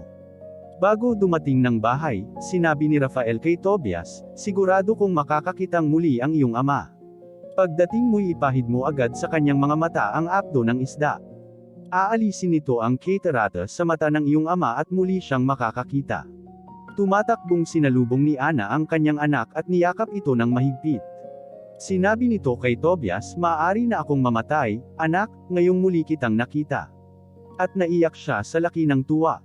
Sa pananabik ni Tobit sa kanyang anak, nagmamadali itong lumabas, ngunit nadapa siya sa may tarangkahan ng bulwagan. Nilapitan ni Tobias ang kanyang ama, hawak ang apdo ng isda. Ibinangon niya ito at hinaypan ang mga mata. Lakasan ninyo ang inyong loob, itay, sabi niya. Agad niyang ipinahid sa mga mata nito ang hawak na apdo. Pagkatapos, inalis niya ang katerata, at nakakitang muli ang kanyang ama. Niyakap ni Tobit ang anak at umiiyak na nagsabi, maliwanag na ang aking paningin, nakikita na kita, anak. Pagkatapos ay sinabi, purihin ang Diyos. Purihin ang dakila niyang pangalan, pagpalain ang lahat niyang mga anghel. Naway purihin ang banal niyang pangalan sa lahat ng panahon. Sapagkat siya ang nagparusa sa akin at siya rin ang nahabag. Narito, nakikita ko na ang aking anak, nakikita ko na si Tobias. Pumasok si Tobias sa loob ng bahay. Galak na galak siya at sumisigaw na nagpupuri sa Diyos. Isinalaysay nito sa ama ang kanyang naging tagumpay. Sinabi ni Tobias, nakuha ko po ang salapi at napangasawa ko pa si Sara, ang anak ng kamag-anak ninyong si Reguel. Kasunod po namin siya at marahil ay papasok na sila sa Ninive. Galak na galak si Tobit na nagpuri sa Diyos. Lumabas siya at nagpunta sa may pasukan ng Ninive upang salubungin ang kanyang manugang. Napansin ng mga tag-aron na mabilis ang paglakad ni Tobit kahit walang umaakay. Namangha silang lahat. Sa harapan nila'y ipinaliwanag niya ang kagandahang loob ng Diyos nang ibalik ang kanyang paningin. Dumating nga ang manugang niyang si Sara, at binati niya ito, maligayang pagdating, anak. Purihin ang Diyos sa ginawa niyang ito. Kumusta ang iyong ama't ina? Pagpalain nawa sila at kayo ni Tobias. Maligayang pagdating. Lahat ng mga Hudyo sa Ninive ay nagdiwang ng araw na iyon. Dumating din ang mag-amaing Ahikar at Nadab. Tuwang-tuwa sila para kay Tobit. 7 araw nilang ipinagdiwang ang pag-aasawa ni Tobias na tumanggap noon ng maraming regalo. Kapitulo 12. Natapos ang masayang pagdiriwang ng Israel. Tinawag ni Tobit si Tobias at sinabi, anak, huwag mong kalilimutang bayaran ang kasama mo. At dagdagan mo, magkano po ba ang ibabayad ko sa kanya? Tanong ni Tobias. Kahit na po kalahati ng taglay kong kayamanan ay di ko pang hihinayangang ipagkaloob sa kanya. Napakalaki po ng nagawa niyang tulong sa atin, ibinalik niya akong ligtas, ginamo ang aking asawa, dahil sa kanya'y napabalik ang ating salapi, at higit sa lahat, pinagaling kayo. Magkano nga kayang pabuya ang nararapat kong ibigay? Tamang ibigay mo ang kalahati ng kayaman ng taglay mo, tugon ng kanyang ama. Matapos ang kanilang pag-uusap, tinawag ni Tobias si Rafael, at sinabi rito, dalhin mo ang kalahati ng kayaman ng dala natin at humayo kang payapa. Tinawag ni Rafael ang mag-amang Tobit at Tobias at sila'y nag-usap. Sinabi niya, salamat sa Diyos. Siya ang purihin natin at dakilain. Ipahayag ninyo sa lahat ng tao ang kanyang ginawa sa inyo. Umawit kayo ng pagpupuri at pasasalamat. Ihayag ninyo't parangalan ang kanyang mga gawa at huwag kayong manghihinawa sa paggawa nito. Ang mga bagay na inililihim ng hari hindi dapat ibunyag ngunit ang mga gawa ng Diyos ay dapat ipahayag upang siya'y parangalan at kilanlin. Gawin ninyo ang mabuti at hindi kayo madidaig ng masama. Mas mainam ang manalangin may katapatan at makatuwirang pagtulong sa mahihirap. Ang kaunting kabutihan ay higit na mainam kaysa kayamanang ginagamit sa masama. Mas mabuti ang magkawanggawa kaysa mag-impok ng ginto. Ang gumagawa nito ay naliligtas sa kamatayan at dinadalisay sa bawat kasalanan. Hahaba ang buhay niya, ngunit ang naguguman sa pagkakasala ay kaaway ng sarili niya. Kailangang malaman na ninyo ang katotohanan, wala akong ililihim sa inyo. Natatandaan ninyong sinabi ko na ang mga inililihim ng hari ay hindi dapat ibunyag, ngunit ang mga gawa ng Diyos ay dapat ngang ipahayag. Ngayon ko sasabihin sa inyo na noong manalangin ka, Tobit, at ang manugang mong si Sara sa Panginoon, ako ang nagharap ng dalangin ninyo sa Diyos. Gayon din ang ginagawa ko tuwing may inililibing ka. Alam kong kahit ka kumakain ay iniiwan mo ang hapag para lamang maglibing ng patay. Bumaba ko rito para subukan ka. Ako rin ang isinugo ng Diyos para pagalingin ka at ang iyong manugang na si Sara. Ako si Rafael, isa sa 7 anghel na humaharap sa Diyos para maglingkod sa Kanya. Sa takot ng dalawa, sila'y nagpatira pa. Huwag kayong matakot, wika ni Rafael, pumayapa kayo. Magpasalamat kayo sa Diyos habang kayo'y nabubuhay. At huwag ninyo akong intindihin, hindi ninyo dapat kilalain ng utang na loob ito sa akin. Sinusunod ko lamang ang kalooban ng Diyos. Patuloy kayong magpasalamat sa Kanya, at umawit ng pagpupuri habang kayo'y nabubuhay. Kung nakikita ninyo akong kumakain at umiinom, ang nakikita ninyo'y pangitain lamang. Tumayo kayo at magpuri sa Diyos, sapagkat ako'y aakyat na sa Kanya. Ang lahat ng nangyari sa inyo ay inyong isulat. Nang sila'y tumayo, wala na si Rafael. Bunga ng lahat ng ito, patuloy silang nagpuri sa Diyos at umawit ng pasasalamat dahil sa mga ginawa ng Diyos sa pamamagitan ng anghel na nagpakita sa kanila. Kapitulo 13. Kaya't nanalangin si Tobit, purihin ang Diyos na walang hanggan, purihin ang kanyang kaharian. Siya'y nagpaparusa na taglay ang habag, kung tayo may malibing, sa hukay masadlak, muling hinahango niya't binubuhay. Walang makakatakas sa kanyang kapangyarihan. Kayong Israelita, papurihan ninyo ang Diyos sa harap ng mga bansang bumihag sa inyo. Do'y ipinakita sa inyo ang kanyang kapangyarihan. Siya ay purihin ng bawat nilalang pagkat siya'y ating Panginoon at ating Diyos, ating Ama magpakailanman. Pinagdusaman kayo dahil sa inyong kasalanan, ngunit kahahabagan din niya kayo, at muling ibabalik sa inyong tahanan mula sa mga bansang umalipan sa inyo. Kung buong puso kayong manunumbalak at magiging masunurin sa Kanya, kayo'y babalikan niya at kakalinggan, at hindi na siya magkukubli sa inyo. Kaya ngayoy alalahanin ninyo ang ginawa ng Diyos, at isigan ninyo ang pasasalamat sa Kanya. Purihin ang Panginoon ng katarungan. Parangalan ang Haring walang hanggan. Maging sa bansang pinagtapunan sa akin, pupurihin ko ang Panginoon. Maging sa bansang makasalanay dadakilan ko siya. Talikuran na ninyo ang inyong mga kasalanan at mamuhay kayo ng karapat-dapat sa harapan niya. Kung magkagayon, ang habag ng Panginoon ay inyong madarama. Pinupuri ko ang aking Diyos at nagagalak ako sa kadakilaan niya, lubos kong pararangalan ang Hari ng Kalangitan. Hayaang ihayag ng lahat ang kadakilaan niya, at doon sa Jerusalem siya ay papurihan. Ikaw, Jerusalem, lungsod na banal ng Diyos, paparusahan ka niya dahil sa kasalanan ng iyong mga mamamayan, ngunit mahahabag siya sa mga gumagawa ng may katapatan. Kaya't magpasalamat kayo sa Panginoon sapagkat siya'y mabuti. Purihin ang Haring walang hanggan. Muling matatayo ang iyong templo at maghahari ang golok sa kanyang bayan. Magniningning ang sinag mo sa buong daigdig, buhat sa malayo, maraming bansa ang lalapit sa iyo. Jerusalem, ang iyong ilaw ay magliliwanag sa buong daigdig, kaya't lalapit ang mga tao at pararangalan ang Panginoong ating Diyos. May taglay silang mga kaloob para sa Hari ng Kalangitan. Sa mga lansangan, maraming lahi ang aawit at magpupuri. Sa habang panahon ang iyong pangalan ay mananatili. Ang magsasalita ng laban sa iyo ay tatanggap ng sumpa, gayon din silang nagwasak sa iyo at ng iyong moog silang nagbagsak ng iyong mga tore, at nanunog ng inyong tahanan, ngunit ang lahat ng nagparangal sa iyo ay pagpapalain kailanman. Magalak ka, Jerusalem, dahil sa mga taong matuwid. Mula sa bansang pinagbihagan, sila'y taytipuning muli para purihin ang Panginoong walang hanggan. Ang mga anak mong sa umiibig sa iyo ay dapat magalak, magalak nga sila sa iyong pag-unlad. Magalak din silang sa kahirapan mo'y pawang nalulumbay, silang nalulungkot sa iyong tinamong mga kahirapan. Ang kagalakan mo'y magdudulot sa kanila ng tuwang walang katapusan. Pupurihin ko ang Panginoon, ang dakilang Hari. Muling itatayo ang Jerusalem at dito siya tatahan magpakailanman. Ako'y magagalak, Jerusalem, kung may matitira sa aking angkan, kung makikita nila ang iyong kaningningan at magpupuri sila sa Hari ng Kalangitan. Ang gagamitin sa mga pader mo'y mahalagang bato, at lantay na mangginto ang mga tore at tanggulan mo.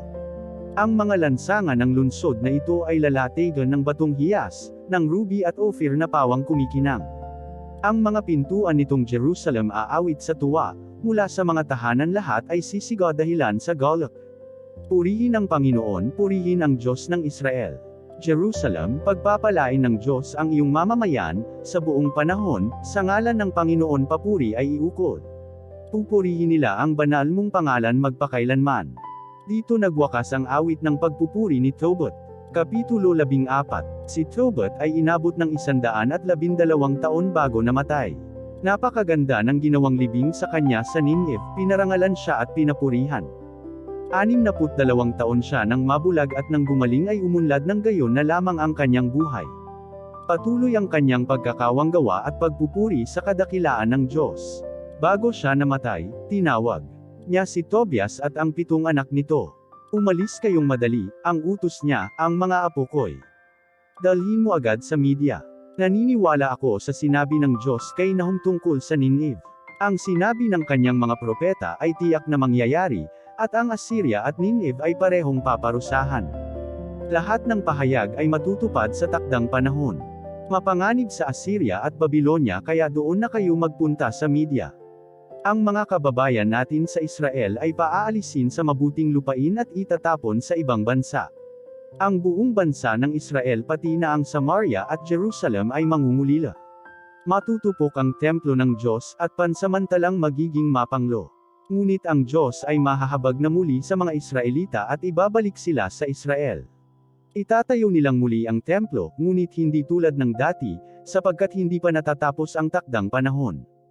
Pagdating ng panahong iyon, kapag ang lahat ay nasa Israel na, pagagandahin na nila ang Jerusalem. Ang templo ng Diyos ay gagawin ng maayos at panghabang panahon, sang-ayon sa pahayag ng mga propeta ng Israel. Mahihikayat ang lahat ng bansa sa daigdig at ang Diyos ay sasambahin na nila sa tamang paraan. Tatalikuran na nila ang mga Diyos-Diyosan na lumanlang sa kanila. Sa matuwid na paraay magpupuri na sila sa Diyos na walang hanggan. Magtitipon sa Jerusalem ang lahat ng Israelita na sa panahong iyon ay maghahangad na maligtas. Doon sa lupain ni Abraham na ibibigay sa kanila, hindi sila mababahala. Magagalak ang lahat ng tapat na umiibig sa Diyos, ngunit ang mga makasalanan at di makatarungan ay lubos na lilipulin sa lupain. Mga anak, ito ang iiwan kong utos sa inyo, maglingkod kayo ng tapat sa Diyos at mamuhay ng karapat-dapat sa harapan niya. Turuan ninyo ang inyong mga anak ng mabuting gawain at sanaying magkawang gawa. Huwag nilang kalilimutan ang Diyos, at buong puso at masigasig na magpuri sa kanyang pangalan. Tungkol naman sa iyo, Tobias, ito ang aking masasabi, huwag kang mananatili rito, anak. Umalis ka agad sa Nineve. Sa araw na ang iyong ina ay may libing na kasunod ko. Kahit isang gabi huwag ka nang mananatili sa palibot ng lungsod na ito. Ang nakikita ko rito'y lahat ng uri ng kasamaan at panlilinlang na hindi man lamang ikinahihiya. Isip-isipin mo na lang ang ginawa ni Nadab kay Ahikar, ang taong nagpalaki sa kanya. Si Ahikar ay inilibing na buhay. Ngunit pinagbayaran ito ni Nadab, nasadlak siya sa walang hanggang kadiliman, samantalang si Ahikar ay umahong buhay. Iyon ang napala niya sa pagtatangka sa buhay nito. Sa patibong ni Nadab ay naligtas si Ahikar, sapagkat ito'y mapagkawang gawa. Si Nadab ang nahulog sa sariling bitag at siya ang namatay. Iyan, mga anak, ang kabutihan ng pagkakawang gawa, samantalang ang kawalang katarungan ay pumapatay sa sarili. Nararamdaman kong malapit na akong mamatay. Namatay rin ang ina ni Tobias at doon inilibing sa tabi ng libingan ng kanyang asawa. Nang maisaayos na ang lahat, isinama niya sa Ekbatana ang kanyang asawa at mga anak at nagpunta nga sila kay Reguel sa media. Inalagaan niya ang tumatanda ng mga biyenan, at nang mamatay ang mga ito, doon na rin nila inilibing. Ipinamana sa kanya ang lahat ng naiwang kayamanan ng kanyang magulang at biyenan. Si Tobias ay umabot sa gulang na 117 taon. Bago siya namatay, nasaksihan niyang lahat ang pagkawasak ng Nineve at ang pagkabihag ng mga mamamayan nito. Bunihag sila ng Haring Cyaxares ng media at dinala sa bansa nito. Dahil sa ginawang ito ng Diyos, pinuri ni Tobias ang Panginoon, ang walang hanggang Diyos. Amen.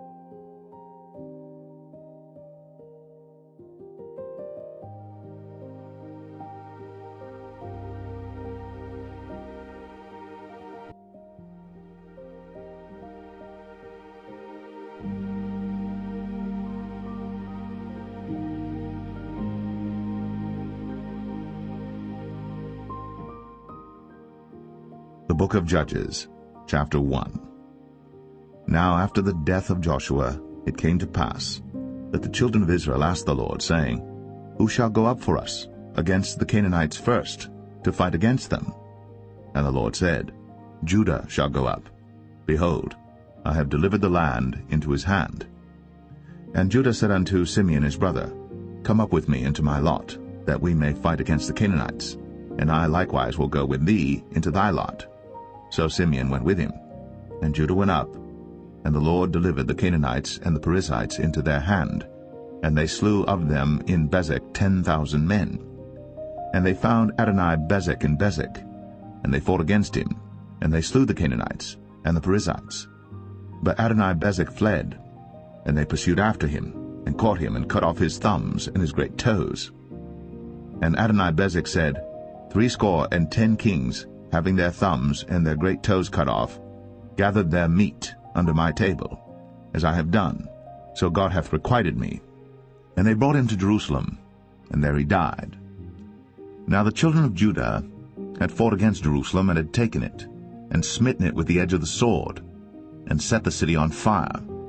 And afterward the children of Judah went down to fight against the Canaanites, that dwelt in the mountain, and in the south, and in the valley. And Judah went against the Canaanites that dwelt in Hebron. Now the name of Hebron before was Kirjath-Arba. And they slew Sheshai, and Ahiman, and Talmai. And from thence he went against the inhabitants of Debir. And the name of Debir before was Kirjath-Sepher. And Caleb said, He that smiteth Kirjath-Sepher, and taketh it, to him will I give Achsah my daughter to wife. And Othniel the son of Kenaz, Caleb's younger brother, took it. And he gave him Achsah his daughter to wife. And it came to pass, when she came to him, that she moved him to ask of her father a field. And she lighted from off her ass. And Caleb said unto her, What wilt thou? And she said unto him, Give me a blessing, for thou hast given me a southland. Give me also springs of water. And Caleb gave her the upper springs and the nether springs. And the children of the Kenite, Moses' father-in-law, went up out of the city of palm trees with the children of Judah into the wilderness of Judah, which lieth in the south of Arad. And they went and dwelt among the people. And Judah went with Simeon his brother, and they slew the Canaanites that inhabited Zephath, and utterly destroyed it. And the name of the city was called Hormah. Also Judah took Gaza with the coast thereof, and Askelon with the coast thereof, and Ekron with the coast thereof. And the Lord was with Judah, and he drave out the inhabitants of the mountain, but could not drive out the inhabitants of the valley, because they had chariots of iron. And they gave Hebron unto Caleb, as Moses said. And he expelled thence the 3 sons of Anak. And the children of Benjamin did not drive out the Jebusites that inhabited Jerusalem, but the Jebusites dwell with the children of Benjamin in Jerusalem unto this day. And the house of Joseph, they also went up against Bethel, and the Lord was with them. And the house of Joseph sent to describe Bethel.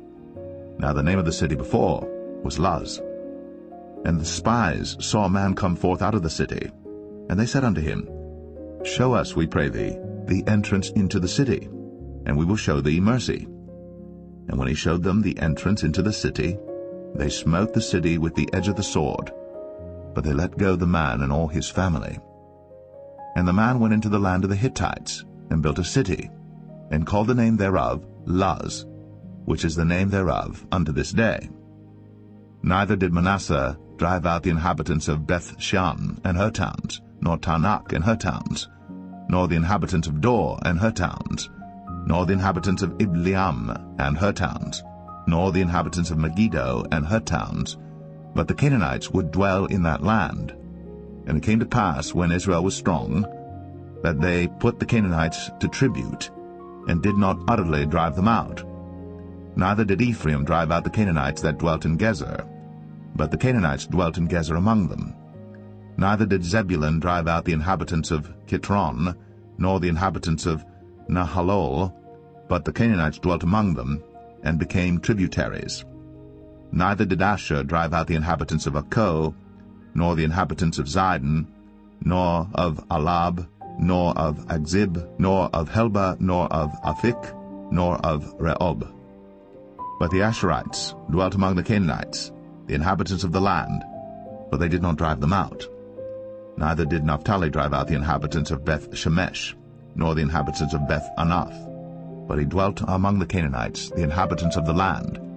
Nevertheless the inhabitants of Beth-Shemesh and of Beth-Anath became tributaries unto them.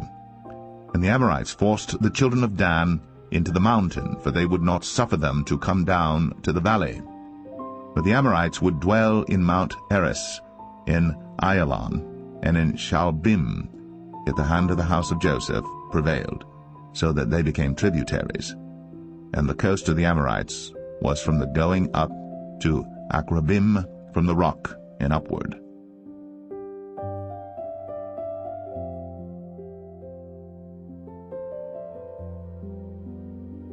Judges 2. And an angel of the Lord came up from Gilgal to Bochim, and said, I made you to go up out of Egypt, and have brought you unto the land which I swear unto your fathers. And I said, I will never break my covenant with you. And ye shall make no league with the inhabitants of this land, ye shall throw down their altars. But ye have not obeyed my voice. Why have ye done this?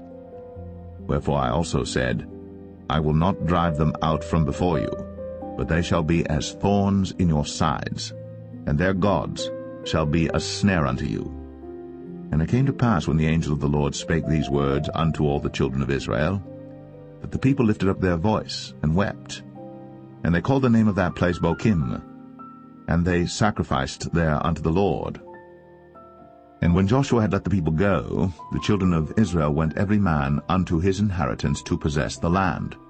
And the people served the Lord all the days of Joshua, and all the days of the elders that outlived Joshua, who had seen all the great works of the Lord that he did for Israel.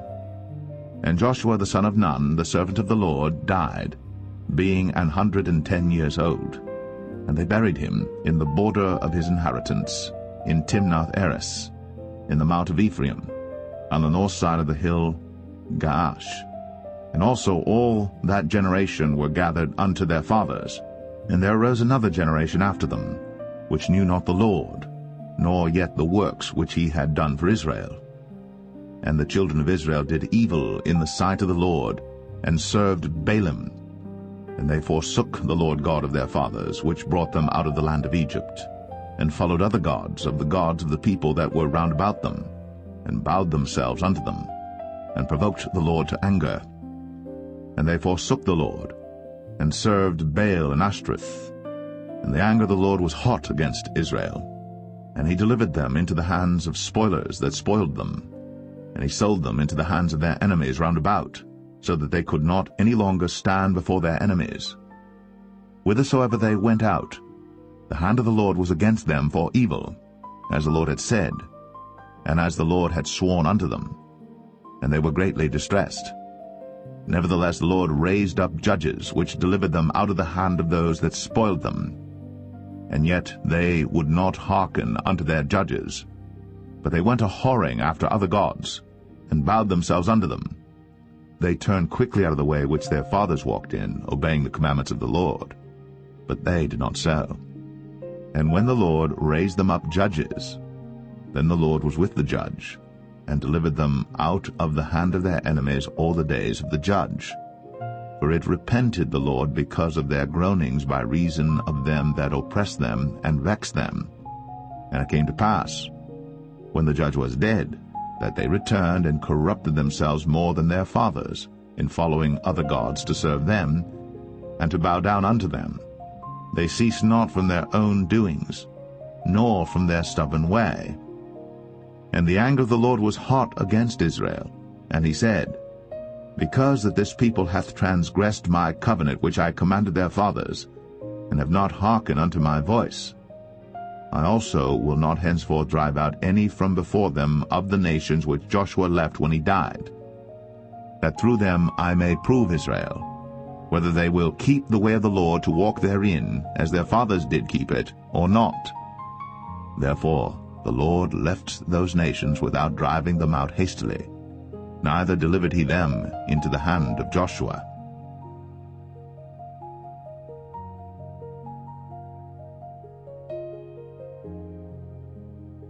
Judges 3. Now these are the nations which the Lord left, to prove Israel by them, even as many of Israel as had not known all the wars of Canaan, only that the generations of the children of Israel might know, to teach them war, at the least such as before knew nothing thereof. Namely, 5 lords of the Philistines, and all the Canaanites, and the Sidonians, and the Hivites that dwelt in Mount Lebanon, from Mount Baal-Hermon unto the entering in of Hamath. And they were to prove Israel by them, to know whether they would hearken unto the commandments of the Lord, which he commanded their fathers by the hand of Moses. And the children of Israel dwelt among the Canaanites, Hittites, and Amorites, and Perizzites, and Hivites, and Jebusites. And they took their daughters to be their wives, and gave their daughters to their sons, and served their gods. And the children of Israel did evil in the sight of the Lord, and forgat the Lord their God, and served Baalim and the groves. Therefore the anger of the Lord was hot against Israel, and he sold them into the hand of Shushan Rishathaim, king of Mesopotamia. And the children of Israel served Shushan Rishathaim 8 years. And when the children of Israel cried unto the Lord raised up a deliverer to the children of Israel, who delivered them, even Othniel the son of Kenaz, Caleb's younger brother. And the Spirit of the Lord came upon him, and he judged Israel, and went out to war. And the Lord delivered Shushan Rishathaim, king of Mesopotamia, into his hand. And his hand prevailed against Shushan Rishathaim. And the land had rest 40 years. And Othniel the son of Kenaz died. And the children of Israel did evil again in the sight of the Lord. And the Lord strengthened Eglon, the king of Moab, against Israel, because they had done evil in the sight of the Lord. And he gathered unto him the children of Ammon and Amalek, and went and smote Israel, and possessed the city of palm trees. So the children of Israel served Eglon the king of Moab 18 years. But when the children of Israel cried unto the Lord raised them up a deliverer, Ehud the son of Gera, a Benjamite, a man left-handed. And by him the children of Israel sent a present unto Eglon the king of Moab. But Ehud made him a dagger, which had 2 edges of a cubit length, and he did gird it under his raiment, upon his right thigh. And he brought the present unto Eglon king of Moab. And Eglon was a very fat man. And when he had made an end to offer the present, he sent away the people that bare the present. But he himself turned again from the quarries that were by Gilgal, and said, I have a secret errand unto thee, O king. Who said, Keep silence. And all that stood by him went out from him. And Ehud came unto him, and he was sitting in a summer parlor, which he had for himself alone. And Ehud said, I have a message from God unto thee. And he rose out of his seat. And Ehud put forth his left hand, and took the dagger from his right thigh, and thrust it into his belly. And the haft also went in after the blade, and the fat closed upon the blade, so that he could not draw the dagger out of his belly. And the dirt came out. Then Ehud went forth through the porch, and shut the doors of the parlor upon him, and locked them. When he was gone out, his servants came, and when they saw that, behold, the doors of the parlor were locked, they said, Surely he covereth his feet in his summer chamber.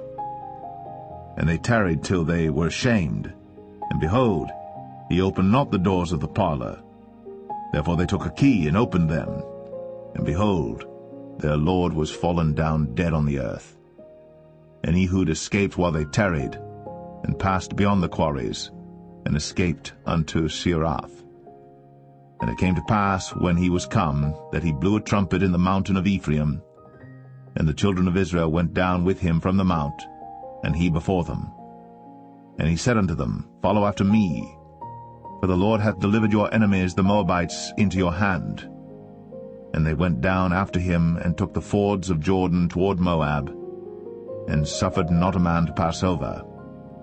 And they slew of Moab at that time about 10,000 men, all lusty, and all men of valor, and there escaped not a man.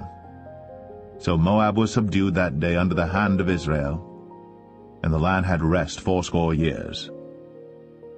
And after him was Shamgar the son of Anath, which slew the Philistines, 600 men with an ox goad, and he also delivered Israel.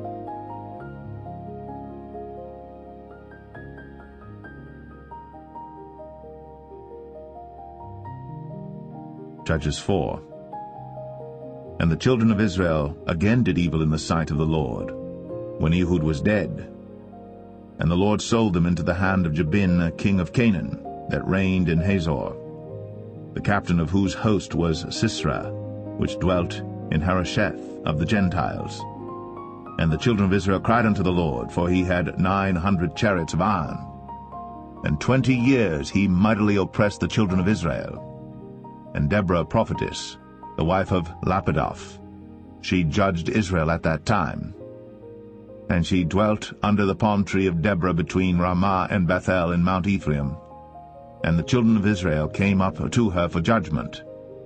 And she sent and called Barak, the son of Abinoam, out of Kadesh Naphtali, and said unto him, Hath not the Lord God of Israel commanded, saying, Go and draw toward Mount Tabor, and take with thee 10,000 men of the children of Naphtali and of the children of Zebulun?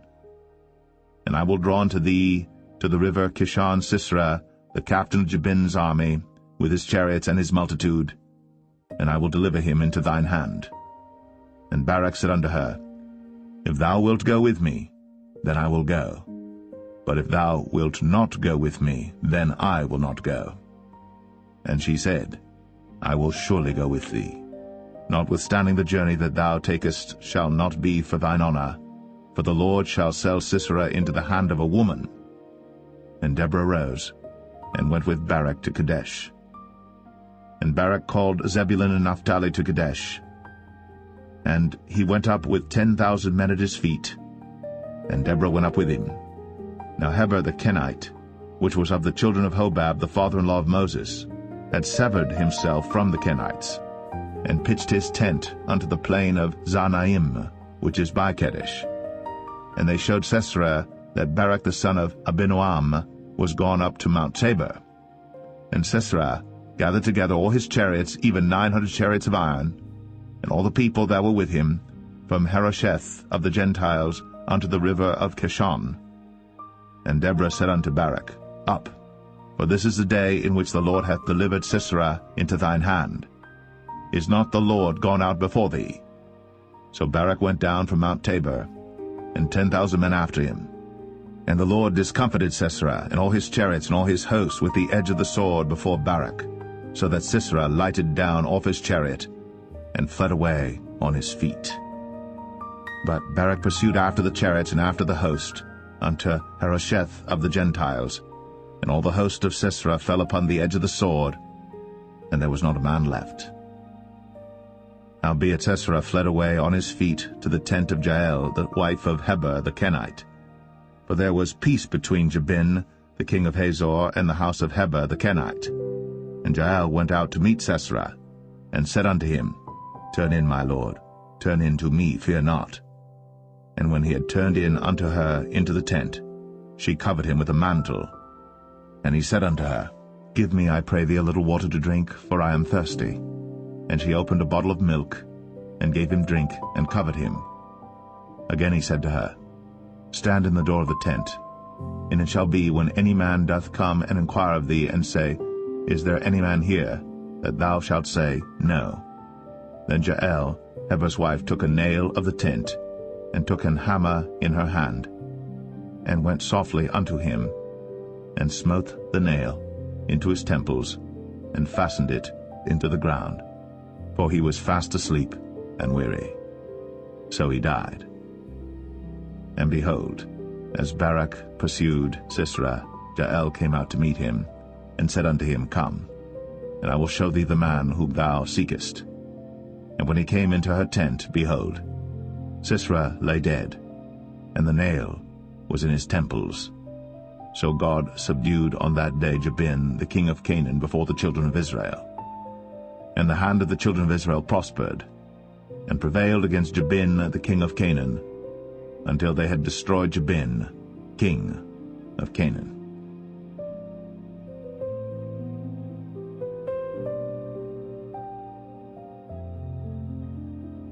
Judges 5.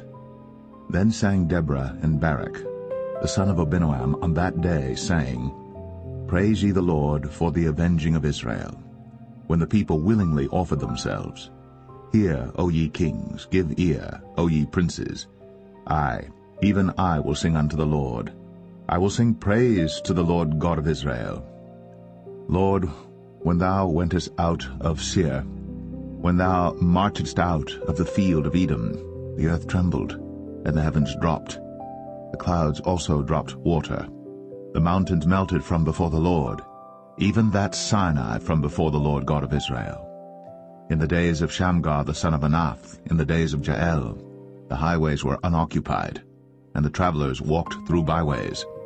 The inhabitants of the villages ceased. They ceased in Israel until that I, Deborah, arose, that I arose a mother in Israel. They chose new gods. Then was war in the gates. Was there a shield or spear seen among 40,000 in Israel? My heart is toward the governors of Israel, that offered themselves willingly among the people. Bless ye the Lord. Speak, ye that ride on white asses, ye that sit in judgment, and walk by the way. They that are delivered from the noise of archers in the places of drawing water, there shall they rehearse the righteous acts of the Lord, even the righteous acts toward the inhabitants of his villages in Israel. Then shall the people of the Lord go down to the gates. Awake, awake, Deborah. Awake, awake, utter a song, arise, Barak, and lead thy captivity captive, thou son of Abinoam. Then he made him that remaineth have dominion over the nobles among the people. The Lord made me have dominion over the mighty. Out of Ephraim was there a root of them against Amalek, after thee Benjamin among thy people. Out of Machir came down governors, and out of Zebulun they that handle the pen of the writer. And the princes of Issachar were with Deborah, even Issachar, and also Barak. He was sent on foot into the valley. For the divisions of Reuben there were great thoughts of heart. Why abodest thou among the sheepfolds, to hear the bleatings of the flocks? For the divisions of Reuben there were great searchings of heart. Gilead abode beyond Jordan. And why did Dan remain in ships? Asher continued on the seashore, and abode in his breaches. Zebulun and Naphtali were a people that jeoparded their lives unto the death in the high places of the field. The kings came and fought. Then fought the kings of Canaan in Tanakh by the waters of Megiddo. They took no gain of money. They fought from heaven. The stars in their courses fought against Sisera.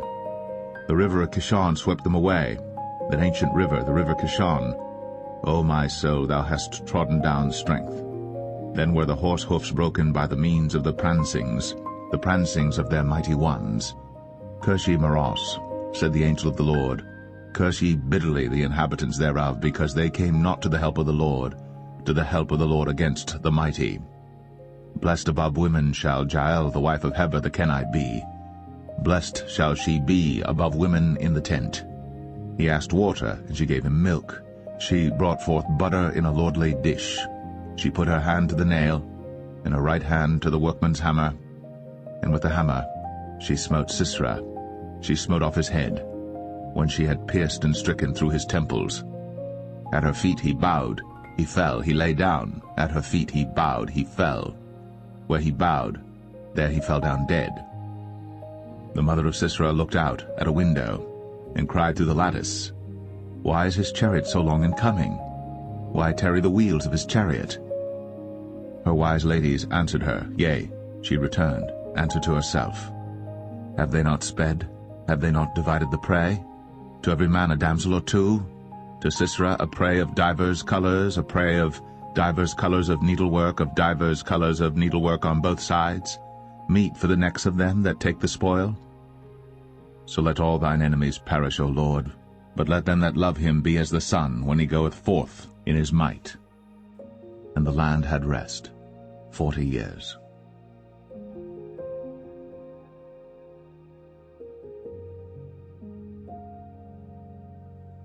Judges 6. And the children of Israel did evil in the sight of the Lord, and the Lord delivered them into the hand of Midian 7 years. And the hand of Midian prevailed against Israel, and because of the Midianites, the children of Israel made them the dens which are in the mountains and caves and strongholds. And so it was, when Israel had sown, that the Midianites came up, and the Amalekites and the children of the east, even they came up against them, and they encamped against them, and destroyed the increase of the earth, till thou come unto Gaza, and left no sustenance for Israel, neither sheep, nor ox, nor ass. For they came up with their cattle and their tents, and they came as grasshoppers for multitude. for both they and their camels were without number. And they entered into the land to destroy it. And Israel was greatly impoverished because of the Midianites, and the children of Israel cried unto the Lord. And it came to pass, when the children of Israel cried unto the Lord because of the Midianites, that the Lord sent a prophet unto the children of Israel, which said unto them, Thus saith the Lord God of Israel, I brought you up from Egypt, and brought you forth out of the house of bondage. And I delivered you out of the hand of the Egyptians, and out of the hand of all that oppressed you, and drave them out from before you, and gave you their land. I said unto you, I am the Lord your God. Fear not the gods of the Amorites, in whose land ye dwell. But ye have not obeyed my voice. And there came an angel of the Lord, and sat under an oak which was in Ophrah, that pertained unto Joash the Abiezrite. And his son Gideon threshed wheat by the winepress to hide it from the Midianites. And the angel of the Lord appeared unto him, and said unto him, The Lord is with thee, thou mighty man of valor. And Gideon said unto him, O my Lord, if the Lord be with us, why then is all this befallen us? And where be all his miracles which our fathers told us of, saying, Did not the Lord bring us up from Egypt? But now the Lord hath forsaken us, and delivered us into the hands of the Midianites. And the Lord looked upon him, and said, Go in this thy might, and thou shalt save Israel from the hand of the Midianites. Have not I sent thee? And he said unto him, O my Lord, wherewith shall I save Israel? Behold, my family is poor in Manasseh, and I am the least in my father's house. And the Lord said unto him, Surely I will be with thee, and thou shalt smite the Midianites as one man. And he said unto him, If now I have found grace in thy sight, then show me a sign that thou talkest with me. Depart not hence, I pray thee, until I come unto thee, and bring forth my present, and set it before thee. And he said, I will tarry until thou come again. And Gideon went in, and made ready a kid, and unleavened cakes of an ephah of flour. The flesh he put in a basket, and he put the broth in a pot, and brought it out unto him under the oak, and presented it. And the angel of God said unto him, Take the flesh and the unleavened cakes, and lay them upon this rock, and pour out the broth. And he did so. Then the angel of the Lord put forth the end of the staff that was in his hand, and touched the flesh and the unleavened cakes. And there rose up fire out of the rock, and consumed the flesh and the unleavened cakes. Then the angel of the Lord departed out of his sight. And when Gideon perceived that he was an angel of the Lord, Gideon said, Alas, O Lord God, for because I have seen an angel of the Lord face to face. And the Lord said unto him, Peace be unto thee, fear not, thou shalt not die. Then Gideon built an altar there unto the Lord, and called it Jehovah Shalom. Until this day it is yet in Ophrah of the Abiezrites. And it came to pass the same night, that the Lord said unto him, Take thy father's young bullock, even the second bullock of 7 years old, and throw it on the altar of Baal that thy father hath, and cut down the grove that is by it. And build an altar unto the Lord thy God upon the top of this rock, in the ordered place. And take the second bullock, and offer a burnt sacrifice with the wood of the grove which thou shalt cut down. Then Gideon took 10 men of his servants, and did as the Lord had said unto him. And so it was, because he feared his father's household and the men of the city, that he could not do it by day, that he did it by night. And when the men of the city arose early in the morning, behold, the altar of Baal was cast down, and the grove was cut down that was by it, and the second bullock was offered upon the altar that was built. And they said one to another, Who hath done this thing? And when they inquired and asked, they said, Gideon the son of Joash hath done this thing. Then the men of the city said unto Joash, Bring out thy son, that he may die, because he hath cast down the altar of Baal, and because he hath cut down the grove that was by it. And Joash said unto all that stood against him, Will ye plead for Baal? Will ye save him? He that will plead for him, let him be put to death, whilst it is yet morning, if he be a god. Let him plead for himself, because one hath cast down his altar. Therefore on that day he called him Jerubbaal, saying, Let Baal plead against him, because he hath thrown down his altar. Then all the Midianites and the Amalekites And the children of the east were gathered together, and went over and pitched in the valley of Jezreel. But the Spirit of the Lord came upon Gideon, and he blew a trumpet, and Abiezar was gathered after him. And he sent messengers throughout all Manasseh, who also was gathered after him. And he sent messengers unto Asher, and unto Zebulun, and unto Naphtali, and they came up to meet them. And Gideon said unto God, If thou wilt save Israel by mine hand, as thou hast said, behold, I will put a fleece of wool in the floor.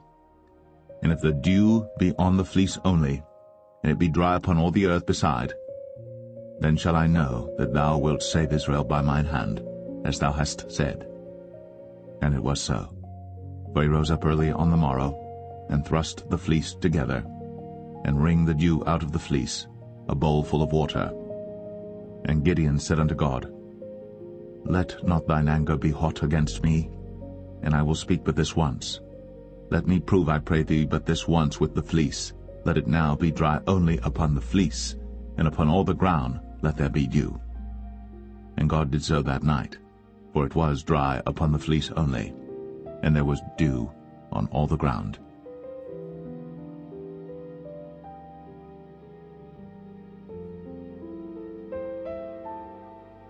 Judges 7. Then Jerubbaal, who was Gideon, and all the people that were with him, rose up early, and pitched beside the well of Harod, so that the host of the Midianites were on the north side of them, by the hill of Moreh in the valley. And the Lord said unto Gideon, The people that are with thee are too many for me to give the Midianites into their hands, lest Israel vaunt themselves against me, saying, Mine own hand hath saved me. Now therefore go to, proclaim in the ears of the people, saying, Whosoever is fearful and afraid, let him return and depart early from Mount Gilead. And there returned to the people 22,000, and there remained 10,000. And the Lord said unto Gideon, The people are yet too many. Bring them down unto the water, and I will try them for thee there. And it shall be that of whom I say unto thee, This shall go with thee, the same shall go with thee. And of whomsoever I say unto thee, This shall not go with thee, the same shall not go. So he brought down the people unto the water. And the Lord said unto Gideon, Every one that lappeth of the water with his tongue, as a dog lappeth, him shalt thou set by himself. Likewise every one that boweth down upon his knees to drink. And the number of them that lapped, putting their hand to their mouth, were 300 men. But all the rest of the people bowed down upon their knees to drink water. And the Lord said unto Gideon, By the 300 men that lapped will I save you, and deliver the Midianites into thine hand. And let all the other people go every man unto his place. So the people took victuals in their hand, and their trumpets, and he sent all the rest of Israel every man unto his tent, and retained those 300 men, and the host of Midian was beneath him in the valley. And it came to pass the same night that the Lord said unto him, Arise, get thee down unto the host, for I have delivered it into thine hand. But if thou fear to go down, go thou with Phurah thy servant down to the host. And thou shalt hear what they say, and afterward shall thine hands be strengthened to go down unto the host. Then went he down with Phurah his servant unto the outside of the armed men that were in the host. And the Midianites, and the Amalekites, and all the children of the east lay along in the valley like grasshoppers for multitude, and their camels were without number, as the sand by the seaside for multitude. And when Gideon was come, behold, there was a man that told a dream unto his fellow, and said, Behold, I dreamed a dream, and lo, a cake of barley bread tumbled into the host of Midian, and came unto a tent, and smote it, that it fell, and overturned it, that the tent lay along. And his fellow answered and said, This is nothing else save the sword of Gideon the son of Joash, a man of Israel. For into his hand hath God delivered Midian, and all the host. And it was so, when Gideon heard the telling of the dream and the interpretation thereof, that he worshipped and returned into the host of Israel, and said, Arise, for the Lord hath delivered into your hand the host of Midian. And he divided the 300 men into 3 companies, and he put a trumpet in every man's hand, with empty pitchers and lamps within the pitchers. And he said unto them, Look on me, and do likewise. And behold, when I come to the outside of the camp, it shall be that as I do, so shall ye do. When I blow with the trumpet, I and all that are with me, then blow ye the trumpets also on every side of all the camp, and say, The sword of the Lord and of Gideon. So Gideon and the 100 men that were with him came unto the outside of the camp in the beginning of the middle watch. And they had but newly set the watch. And they blew the trumpets, and brake the pitchers that were in their hands. And the 3 companies blew the trumpets, and brake the pitchers, and held the lamps in their left hands, and the trumpets in their right hands to blow withal. And they cried, The sword of the Lord and of Gideon. And they stood every man in his place round about the camp. And all the host ran and cried and fled. And the 300 blew the trumpets, and the Lord set every man's sword against his fellow, even throughout all the host. And the host fled to Beth-shittah in Zererath, and to the border of Abel-meholah, unto Tabbath. And the men of Israel gathered themselves together out of Naphtali, and out of Asher, and out of all Manasseh, and pursued after the Midianites. And Gideon sent messengers throughout all Mount Ephraim, saying, Come down against the Midianites, and take before them the waters unto Beth-barah and Jordan. Then all the men of Ephraim gathered themselves together, and took the waters unto Beth-barah and Jordan. And they took 2 princes of the Midianites, Oreb and Zeb. And they slew Oreb upon the rock Oreb, and Zeb they slew at the winepress of Zeb, and pursued Midian, and brought the heads of Oreb and Zeb to Gideon on the other side Jordan.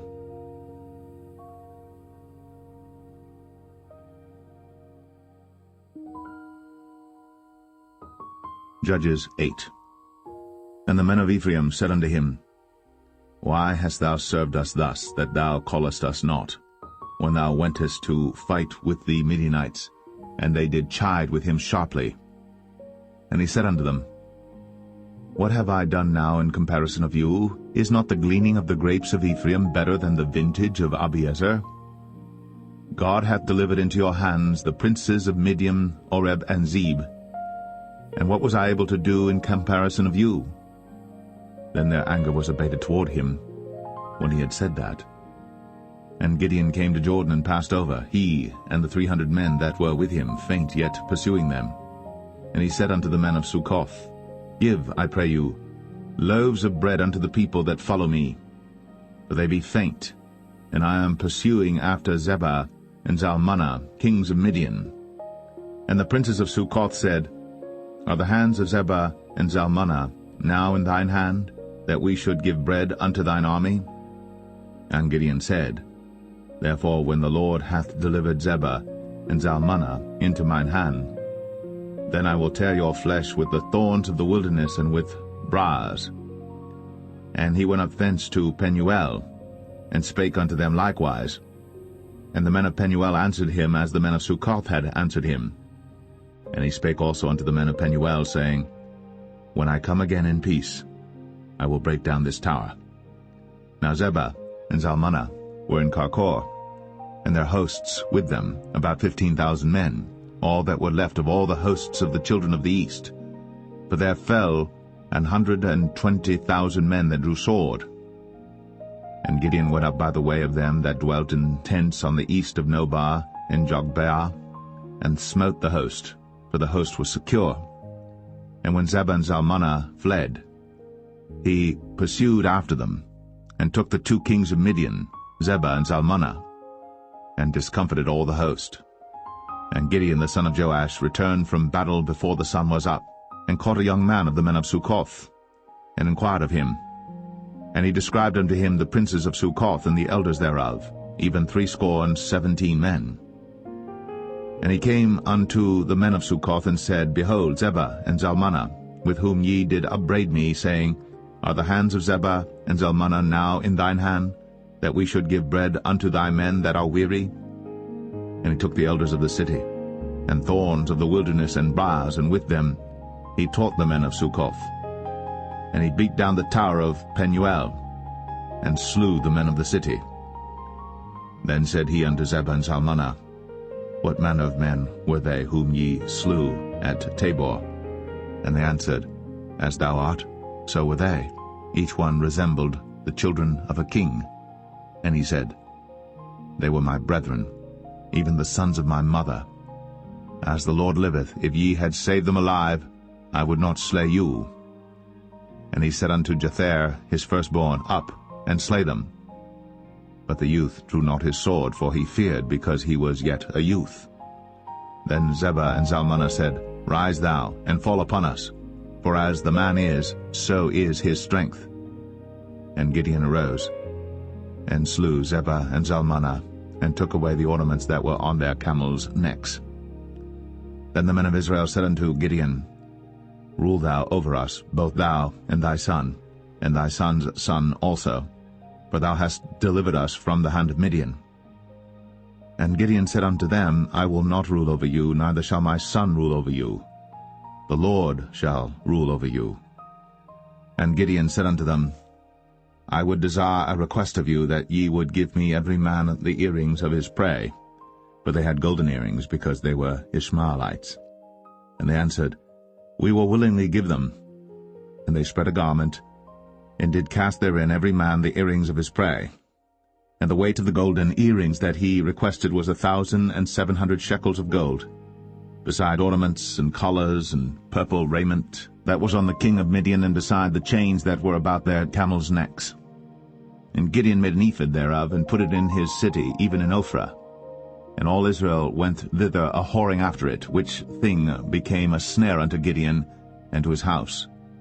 Thus was Midian subdued before the children of Israel, so that they lifted up their heads no more. And the country was in quietness 40 years in the days of Gideon. And Jerubbaal the son of Joash went and dwelt in his own house. And Gideon had 70 sons of his body begotten, for he had many wives. And his concubine that was in Shechem, she also bare him a son, whose name he called Abimelech. And Gideon the son of Joash died in a good old age, and was buried in the sepulchre of Joash his father, in Ophrah of the Abiezerites. And it came to pass, as soon as Gideon was dead, that the children of Israel turned again, and went a-whoring after Baalim, and made Baal-berith their god. And the children of Israel remembered not the Lord their God, who had delivered them out of the hands of all their enemies on every side. Neither showed they kindness to the house of Jerubbaal, namely Gideon, according to all the goodness which he had shown unto Israel.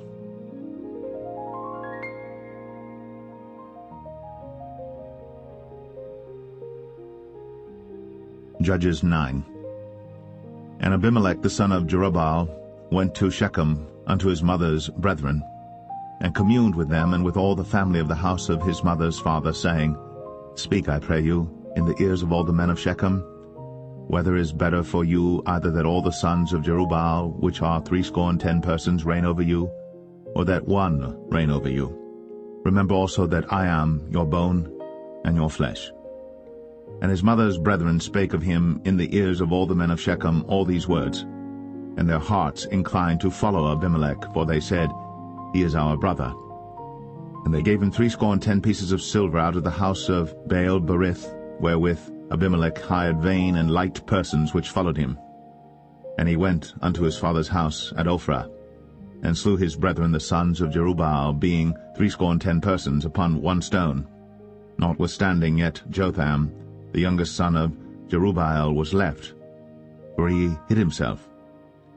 And all the men of Shechem gathered together, and all the house of Millo, and went, and made Abimelech king by the plain of the pillar that was in Shechem.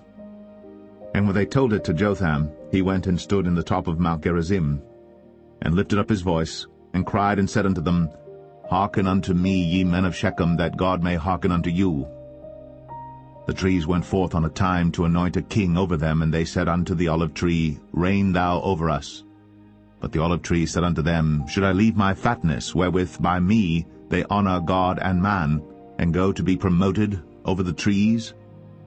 And the trees said to the fig tree, Come thou, and reign over us.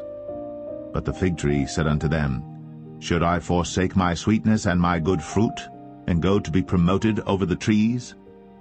Then said the trees unto the vine, Come thou, and reign over us. And the vine said unto them, Should I leave my wine, which cheereth God and man, and go to be promoted over the trees? Then said all the trees unto the bramble, Come thou, and reign over us. And the bramble said unto the trees, If in truth ye anoint me king over you, then come, and put your trust in my shadow. And if not, let fire come out of the bramble, and devour the cedars of Lebanon. Now therefore, if ye have done truly and sincerely, in that ye have made Abimelech king, and if ye have dealt well with Jerubbaal and his house, and have done unto him according to the deserving of his hands, for my father fought for you, and adventured his life far, and delivered you out of the hand of Midian. And ye are risen up against my father's house this day, and have slain his sons, 70 persons, upon one stone, and have made Abimelech the son of his maidservant king over the men of Shechem, because he is your brother. If ye then have dealt truly and sincerely with Jerubbaal and with his house this day, then rejoice ye in Abimelech, and let him also rejoice in you. But if not, let fire come out from Abimelech, and devour the men of Shechem and the house of Millo. And let fire come out from the men of Shechem and from the house of Millo, and devour Abimelech. And Jotham ran away and fled, and went to Beer, and dwelt there for fear of Abimelech his brother. When Abimelech had reigned 3 years over Israel, then God sent an evil spirit between Abimelech and the men of Shechem.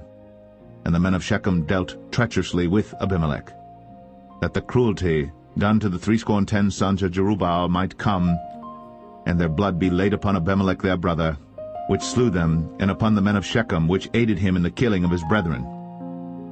And the men of Shechem set liers in wait for him in the top of the mountains, and they robbed all that came along that way by them. And it was told Abimelech. And Gaal, the son of Ebed, came with his brethren, and went over to Shechem. And the men of Shechem put their confidence in him.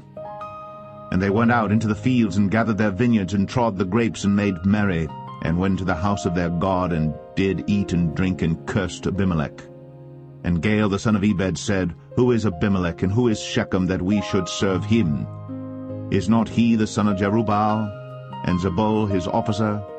Serve the men of Hamor, the father of Shechem, for why should we serve him? And would to God this people were under my hand, then would I remove Abimelech. And he said to Abimelech, Increase thine army, and come out. And when Zebul, the ruler of the city, heard the words of Gaal the son of Ebed, his anger was kindled. And he sent messengers unto Abimelech privily, saying, Behold, Gaal the son of Ebed and his brethren be come to Shechem, and behold, they fortify the city against thee. Now therefore up by night thou and the people that is with thee, and lie in wait in the field. And it shall be that in the morning, as soon as the sun is up, thou shalt rise early, and set upon the city, and behold, when he and the people that is with him come out against thee, then mayest thou do to them as thou shalt find occasion. And Abimelech rose up, and all the people that were with him by night, and they laid wait against Shechem in 4 companies. And Gaal the son of Ebed went out and stood in the entering of the gate of the city. And Abimelech rose up, and the people that were with him, from lying in wait. And when Gaal saw the people, he said to Zebul, Behold, there come people down from the top of the mountains. And Zebul said unto him, Thou seest the shadow of the mountains, as if they were men. And Gaal spake again and said, See, there come people down by the middle of the land, and another company come along by the plain of Meonim. Then said Zebul unto him, Where is now thy mouth wherewith thou saidst, Who is Abimelech, that we should serve him? Is not this the people that thou hast despised? Go out, I pray now, and fight with them. And Gaal went out before the men of Shechem, and fought with Abimelech. And Abimelech chased him, and he fled before him, and many were overthrown and wounded, even unto the entering of the gate. And Abimelech dwelt at Arumah. And Zebul thrust out Gaal and his brethren, that they should not dwell in Shechem. And it came to pass on the morrow that the people went out into the field. And they told Abimelech. And he took the people and divided them into 3 companies, and laid wait in the field, and looked. And behold, the people were come forth out of the city. And he rose up against them, and smote them. And Abimelech and the company that was with him rushed forward, and stood in the entering of the gate of the city. And the 2 other companies ran upon all the people that were in the fields, and slew them. And Abimelech fought against the city all that day, and he took the city, and slew the people that was therein, and beat down the city, and sowed it with salt. And when all the men of the tower of Shechem heard that, they entered into an hold of the house of the god Berith. And it was told Abimelech that all the men of the tower of Shechem were gathered together. And Abimelech gat him up to Mount Zalmon, he and all the people that were with him. And Abimelech took an axe in his hand, and cut down a bough from the trees, and took it, and laid it on his shoulder, and said unto the people that were with him, What ye have seen me do, make haste, and do as I have done. And all the people likewise cut down every man his bough, and followed Abimelech, and put them to the hold, and set the hold on fire upon them, so that all the men of the tower of Shechem died also, about 1,000 men and women. Then went Abimelech to Thebez, and encamped against Thebez, and took it. But there was a strong tower within the city, and thither fled all the men and women, and all they of the city, and shut it to them, and gat them up to the top of the tower. And Abimelech came unto the tower, and fought against it, and went hard unto the door of the tower to burn it with fire. And a certain woman cast a piece of a millstone upon Abimelech's head, and all to break his skull. Then he called hastily unto the young man his armor-bearer, and said unto him, Draw thy sword, and slay me, that men say not of me, A woman slew him. And his young man thrust him through, and he died. And when the men of Israel saw that Abimelech was dead, they departed every man unto his place. Thus God rendered the wickedness of Abimelech, which he did unto his father, in slaying his 70 brethren. And all the evil of the men of Shechem did God render upon their heads, and upon them came the curse of Jotham, the son of Jerubbaal.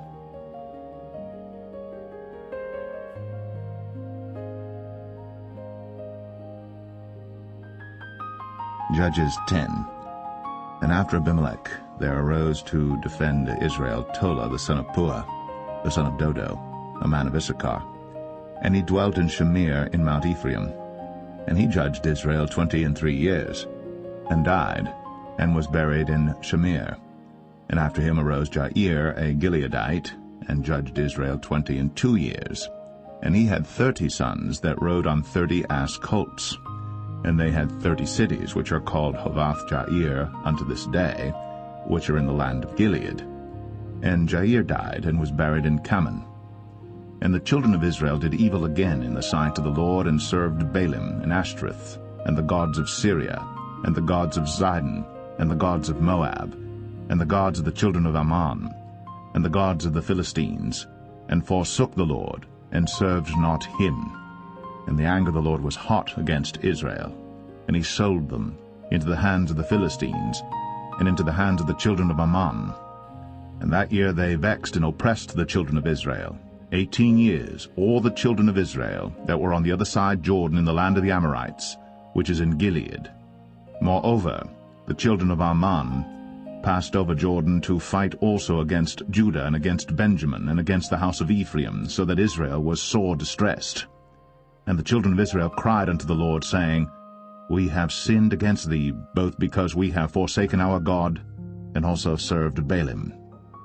And the Lord said unto the children of Israel, Did not I deliver you from the Egyptians, and from the Amorites, from the children of Ammon, and from the Philistines? The Zidonians also, and the Amalekites, and the Maonites did oppress you. And ye cried to me, and I delivered you out of their hand. Yet ye have forsaken me, and served other gods, wherefore I will deliver you no more. Go, and cry unto the gods which ye have chosen, let them deliver you in the time of your tribulation. And the children of Israel said unto the Lord, We have sinned. Do thou unto us whatsoever seemeth good unto thee. Deliver us only, we pray thee, this day. And they put away the strange gods from among them, and served the Lord. And his soul was grieved for the misery of Israel. Then the children of Ammon were gathered together, and encamped in Gilead. And the children of Israel assembled themselves together, and encamped in Mizpeh. And the people and princes of Gilead said one to another, What man is he that will begin to fight against the children of Ammon? He shall be head over all the inhabitants of Gilead.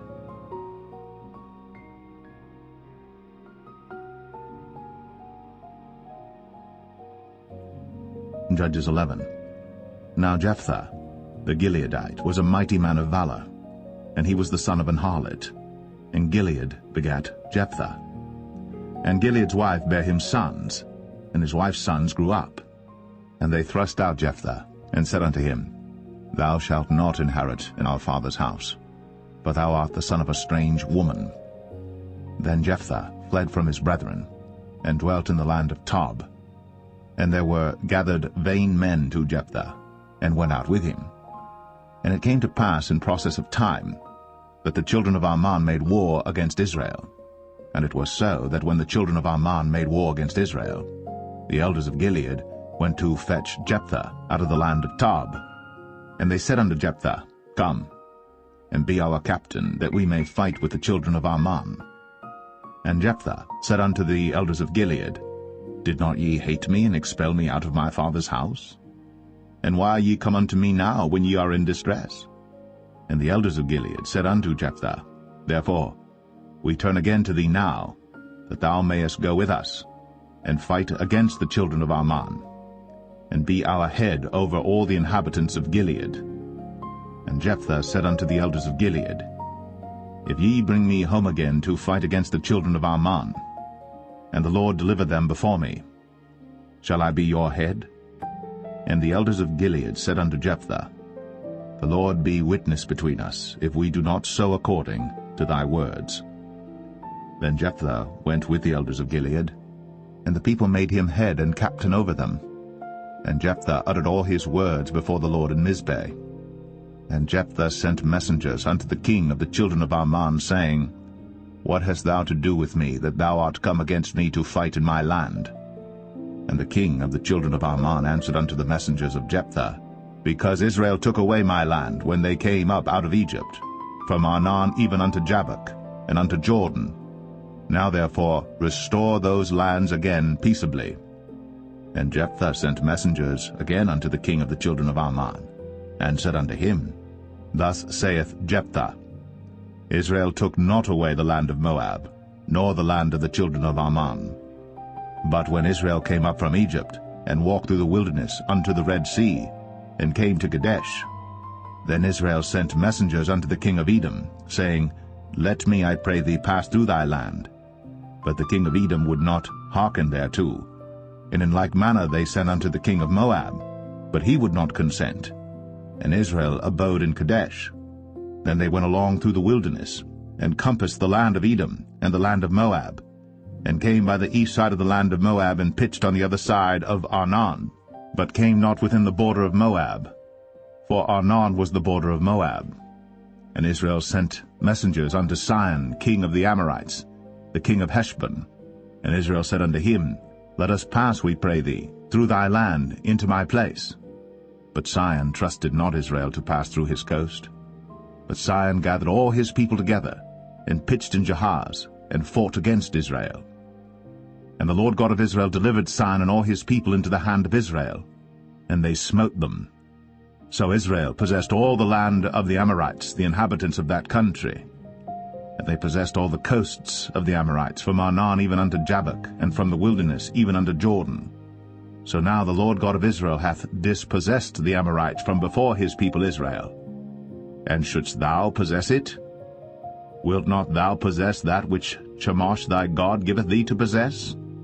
So, whomsoever the Lord our God shall drive out from before us, then will we possess.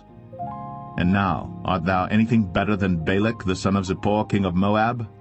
Did he ever strive against Israel, or did he ever fight against them? While Israel dwelt in Heshbon and her towns, and in Aroer and her towns, and in all the cities that be along by the coasts of Arnon, 300 years? Why therefore did ye not recover them within that time?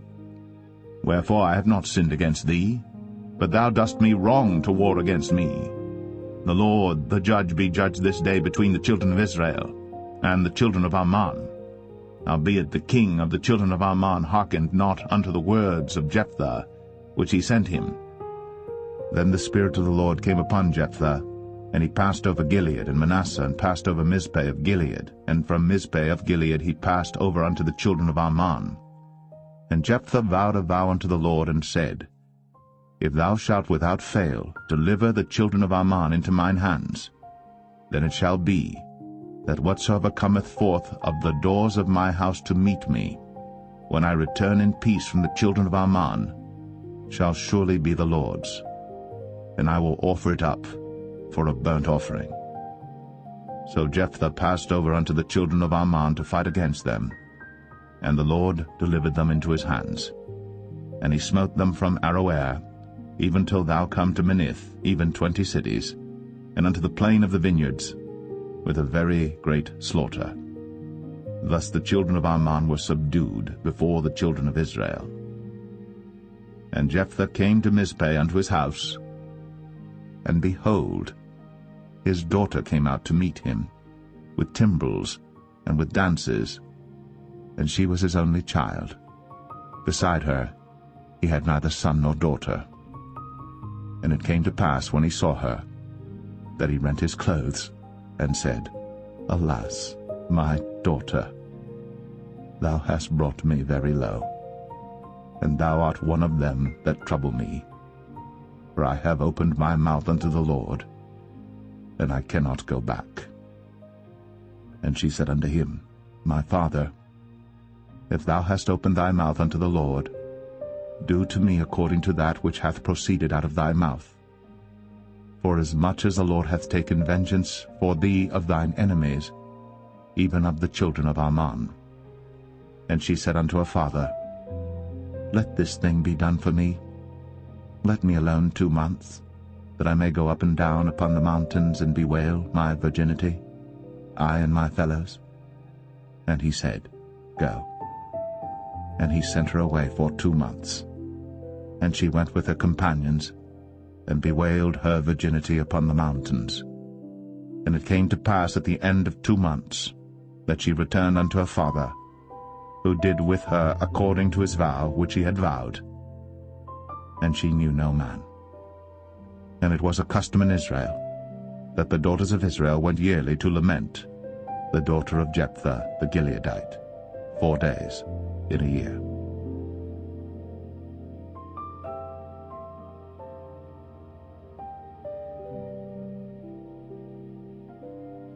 Judges 12. And the men of Ephraim gathered themselves together, and went northward, and said unto Jephthah, Wherefore passedst thou over to fight against the children of Ammon, and didst not call us to go with thee? We will burn thine house upon thee with fire.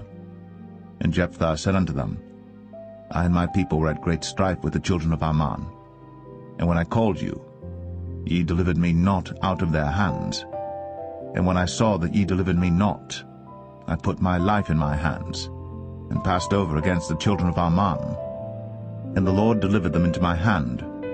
Wherefore then are ye come up unto me this day to fight against me? Then Jephthah gathered together all the men of Gilead, and fought with Ephraim. And the men of Gilead smote Ephraim, because they said, Ye Gileadites are fugitives of Ephraim among the Ephraimites, and among the Manassites. And the Gileadites took the passages of Jordan before the Ephraimites. And it was so, that when those Ephraimites which were escaped said, Let me go over, that the men of Gilead said unto him, Art thou an Ephraimite? If he said, Nay. Then said they unto him, Say now, Shibboleth. And he said, Sibboleth, for he could not frame to pronounce it right. Then they took him, and slew him at the passages of Jordan. And there fell at that time of the Ephraimites 42,000. And Jephthah judged Israel 6 years. Then died Jephthah the Gileadite, and was buried in one of the cities of Gilead. And after him Ibzan of Bethlehem judged Israel. And he had 30 sons and 30 daughters, whom he sent abroad, and took in 30 daughters from abroad for his sons. And he judged Israel 7 years. Then died Ibzan, and was buried at Bethlehem. And after him Elon, a Zebulunite, judged Israel. And he judged Israel 10 years. And Elon the Zebulunite died, and was buried in Ailon in the country of Zebulun. And after him Abdon the son of Hillel, a Pirathonite, judged Israel. And he had 40 sons and 30 nephews, that rode on 70 ass colts. And he judged Israel 8 years. And Abdon the son of Hillel, the Pirathonite, died, and was buried in Pirathon, in the land of Ephraim, in the mount of the Amalekites.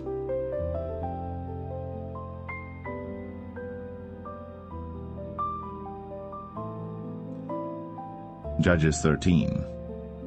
And the children of Israel did evil again in the sight of the Lord, and the Lord delivered them into the hand of the Philistines 40 years. And there was a certain man of Zorah, of the family of the Danites, whose name was Manoah, and his wife was barren, and bare not. And the angel of the Lord appeared unto the woman, and said unto her, Behold now, thou art barren, and bearest not, but thou shalt conceive, and bear a son. Now therefore beware, I pray thee, and drink not wine nor strong drink, and eat not any unclean thing. For lo, thou shalt conceive and bear a son, and no razor shall come on his head, for the child shall be a Nazarite unto God from the womb, and he shall begin to deliver Israel out of the hand of the Philistines. Then the woman came and told her husband, saying, A man of God came unto me, and his countenance was like the countenance of an angel of God, very terrible. But I asked him not whence he was, neither told he me his name. But he said unto me, Behold, thou shalt conceive and bear a son. And now drink no wine nor strong drink, neither eat any unclean thing, for the child shall be a Nazarite to God from the womb to the day of his death. Then Manoah entreated the Lord, and said, O my Lord, let the man of God which thou didst send come again unto us, and teach us what we shall do unto the child that shall be born. And God hearkened to the voice of Manoah. And the angel of God came again unto the woman as she sat in the field. But Manoah, her husband, was not with her. And the woman made haste, and ran, and showed her husband, and said unto him, Behold, the man hath appeared unto me, that came unto me the other day.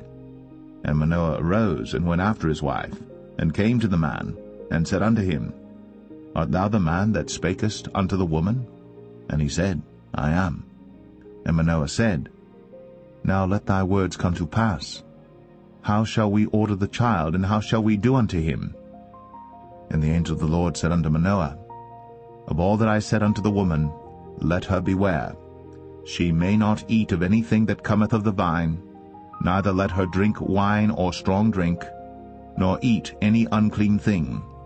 All that I commanded her let her observe. And Manoah said unto the angel of the Lord, I pray thee, let us detain thee until we shall have made ready a kid for thee. And the angel of the Lord said unto Manoah, Though thou detain me, I will not eat of thy bread. And if thou wilt offer a burnt offering, thou must offer it unto the Lord. For Manoah knew not that he was an angel of the Lord.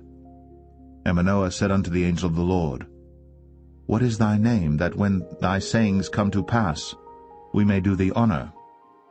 And the angel of the Lord said unto him, Why askest thou thus after my name, seeing it is secret?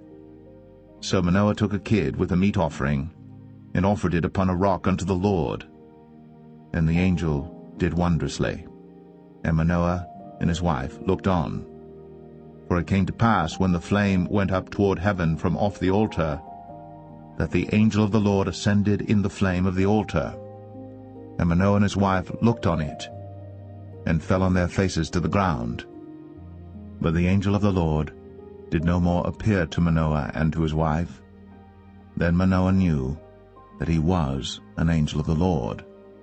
And Manoah said unto his wife, We shall surely die, because we have seen God.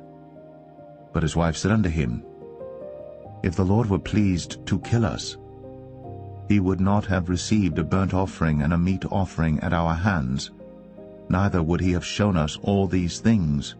nor would as at this time have told us such things as these. And the woman bare a son, and called his name Samson.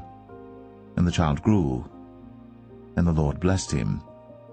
And the Spirit of the Lord began to move him at times in the camp of Dan, between Zorah and Eshtaol.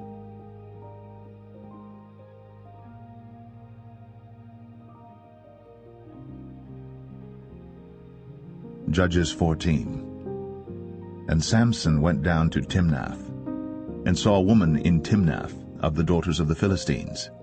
And he came up and told his father and his mother, and said, I have seen a woman in Timnath of the daughters of the Philistines. Now therefore get her for me to wife. Then his father and his mother said unto him, Is there never a woman among the daughters of thy brethren, or among all my people, that thou goest to take a wife of the uncircumcised Philistines?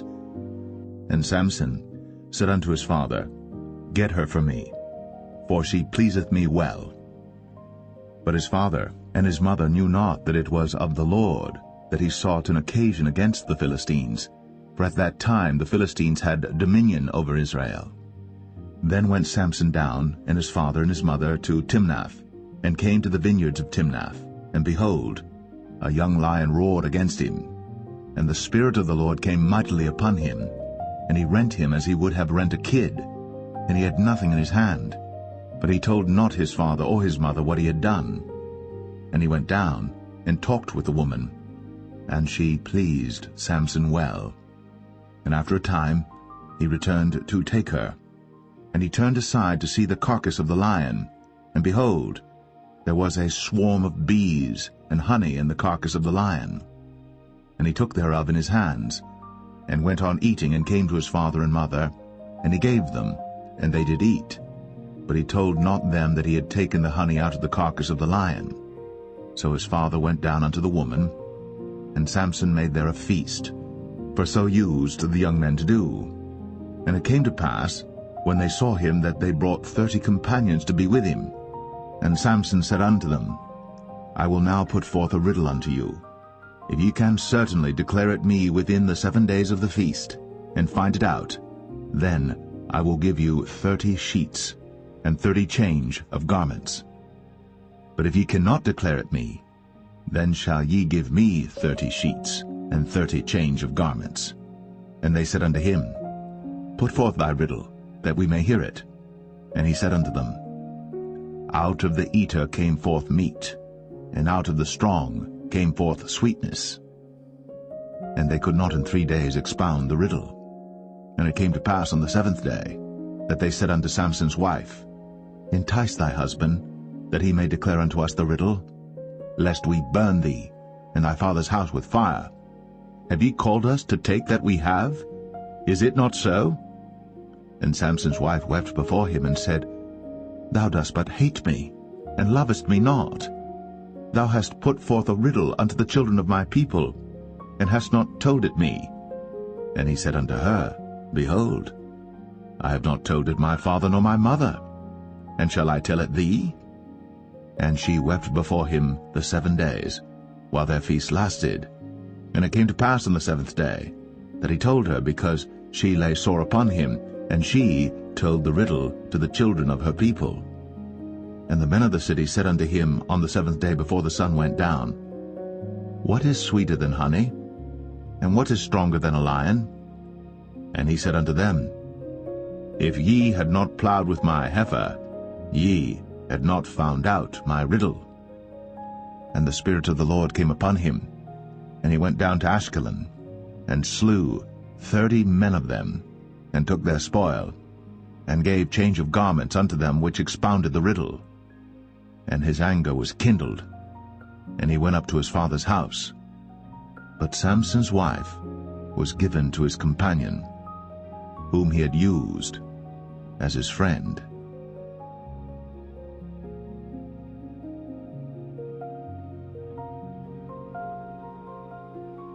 Judges 15. But it came to pass within a while after, in the time of wheat harvest, that Samson visited his wife with a kid, and he said, I will go in to my wife into the chamber. But her father would not suffer him to go in, And her father said, I verily thought that thou hadst utterly hated her. Therefore I gave her to thy companion. Is not her younger sister fairer than she? Take her, I pray thee, instead of her. And Samson said concerning them, Now shall I be more blameless than the Philistines, though I do them a displeasure. And Samson went and caught 300 foxes, and took firebrands, and turned tail to tail, and put a firebrand in the midst between two tails. And when he had set the brands on fire, he let them go into the standing corn of the Philistines, and burnt up both the shocks, and also the standing corn with the vineyards and olives.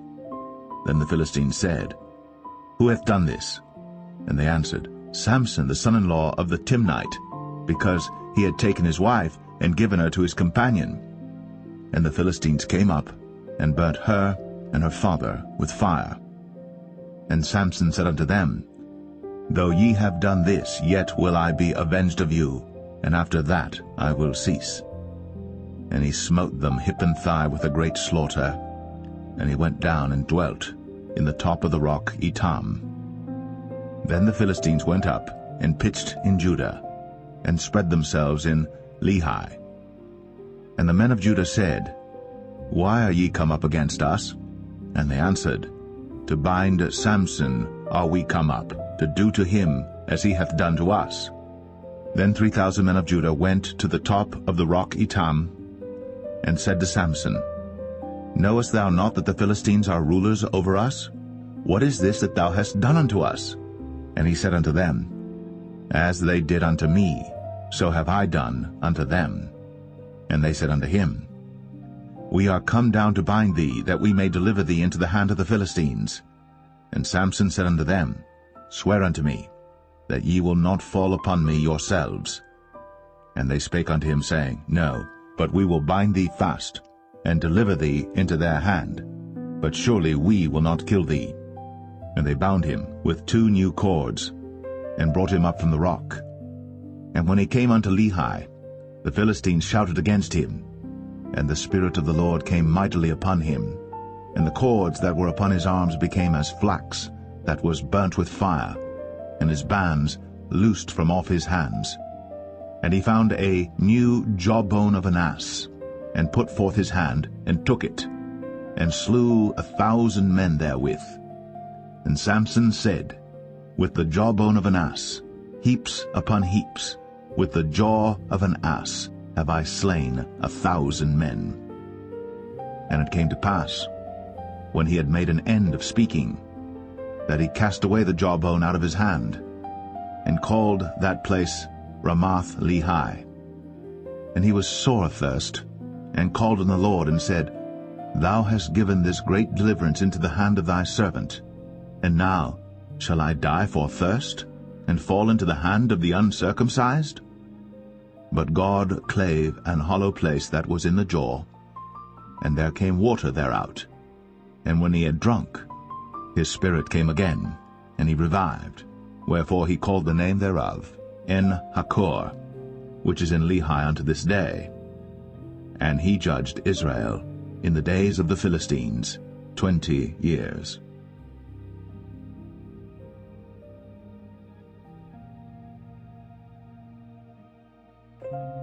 Judges 16.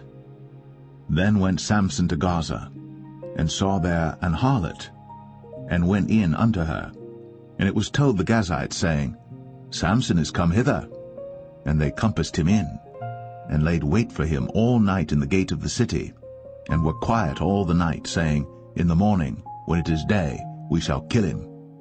And Samson lay till midnight, and arose at midnight, and took the doors of the gate of the city, and the 2 posts, and went away with them, bar and all, and put them upon his shoulders, and carried them up to the top of an hill that is before Hebron. And it came to pass afterward, that he loved a woman in the valley of Sorek, whose name was Delilah. And the lords of the Philistines came up unto her, and said unto her, Entice him, and see wherein his great strength lieth, and by what means we may prevail against him, that we may bind him to afflict him. And we will give thee every one of us 1,100 pieces of silver. And Delilah said to Samson, Tell me, I pray thee, wherein thy great strength lieth, and wherewith thou mightest be bound to afflict thee? And Samson said unto her, If they bind me with 7 green withs that were never dried, then shall I be weak, and be as another man. Then the lords of the Philistines brought up to her 7 green withs, which had not been dried, and she bound him with them. Now there were men lying in wait, abiding with her in the chamber. And she said unto him, The Philistines be upon thee, Samson. And he brake the withs, as a thread of tow is broken when it toucheth the fire. So his strength was not known. And Delilah said unto Samson, Behold, thou hast mocked me, and told me lies. Now tell me, I pray thee, wherewith thou mightest be bound.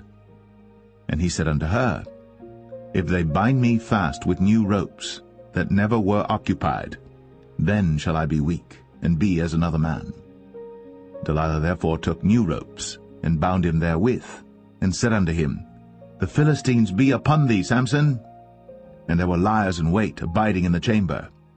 And he brake them from off his arms like a thread. And Delilah said unto Samson, Hitherto thou hast mocked me, and told me lies. Tell me wherewith thou mightest be bound. And he said unto her, If thou weavest the 7 locks of my head with the web. And she fastened it with the pin, and said unto him, The Philistines be upon thee, Samson. And he awaked out of his sleep, and went away with the pin of the beam, and with the web. And she said unto him, How canst thou say, I love thee, when thine heart is not with me? Thou hast mocked me these 3 times, and hast not told me wherein thy great strength lieth. And it came to pass, when she pressed him daily with her words, and urged him, so that his soul was vexed unto death, that he told her all his heart, and said unto her, There hath not come a razor upon mine head, for I have been a Nazarite unto God from my mother's womb. If I be shaven, then my strength will go from me, and I shall become weak, and be like any other man.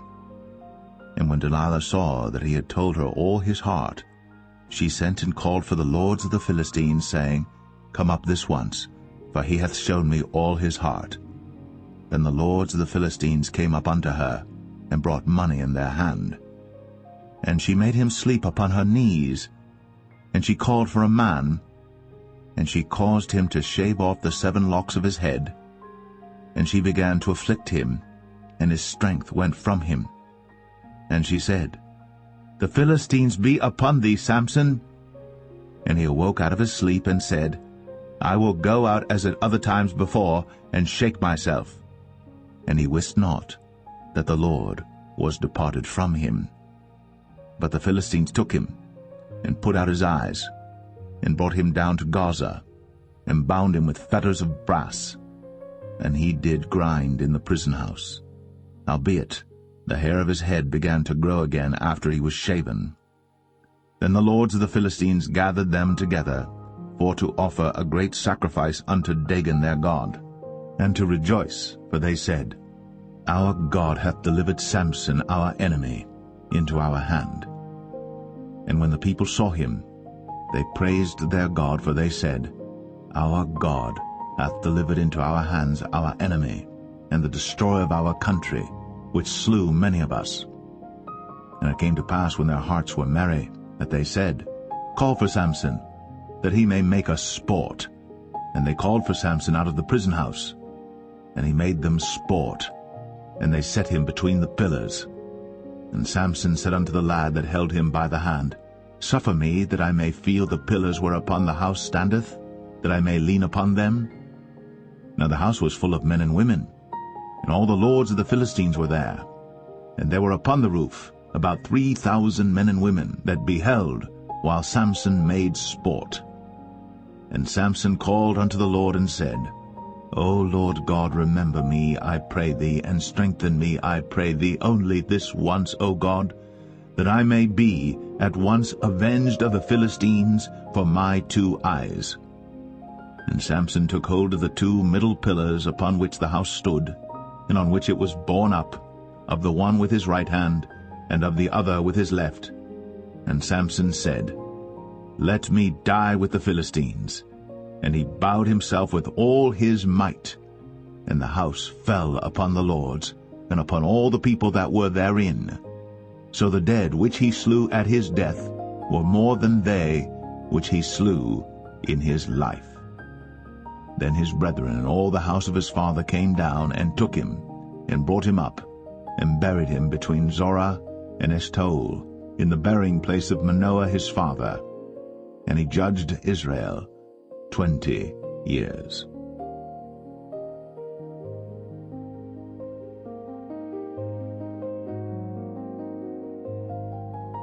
Judges 17. And there was a man of Mount Ephraim, whose name was Micah. And he said unto his mother, The 1100 shekels of silver that were taken from thee, about which thou cursedst, and spakest of also in mine ears, behold, the silver is with me, I took it. And his mother said, Blessed be thou of the Lord, my son. And when he had restored the 1100 shekels of silver to his mother said, I had wholly dedicated the silver unto the Lord from my hand for my son, to make a graven image and a molten image. Now therefore I will restore it unto thee. Yet he restored the money unto his mother, and his mother took 200 shekels of silver, and gave them to the founder, who made thereof a graven image and a molten image, and they were in the house of Micah. And the man Micah had an house of gods, and made an ephod and teraphim, and consecrated one of his sons, who became his priest. In those days there was no king in Israel, but every man did that which was right in his own eyes. And there was a young man out of Bethlehem, Judah, of the family of Judah, who was a Levite, and he sojourned there. And the man departed out of the city from Bethlehem, Judah, to sojourn where he could find a place. And he came to Mount Ephraim, to the house of Micah, as he journeyed. And Micah said unto him, Whence comest thou? And he said unto him, I am a Levite of Bethlehem, Judah, and I go to sojourn where I may find a place. And Micah said unto him, Dwell with me, and be unto me a father and a priest, and I will give thee 10 shekels of silver by the year, and a suit of apparel, and thy victuals. So the Levite went in. And the Levite was content to dwell with the man, and the young man was unto him as one of his sons. And Micah consecrated the Levite, and the young man became his priest, and was in the house of Micah. Then said Micah, Now know I that the Lord will do me good, seeing I have a Levite to my priest.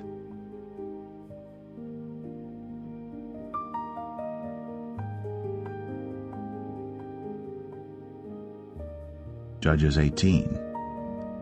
In those days there was no king in Israel, and in those days the tribe of the Danites sought them an inheritance to dwell in.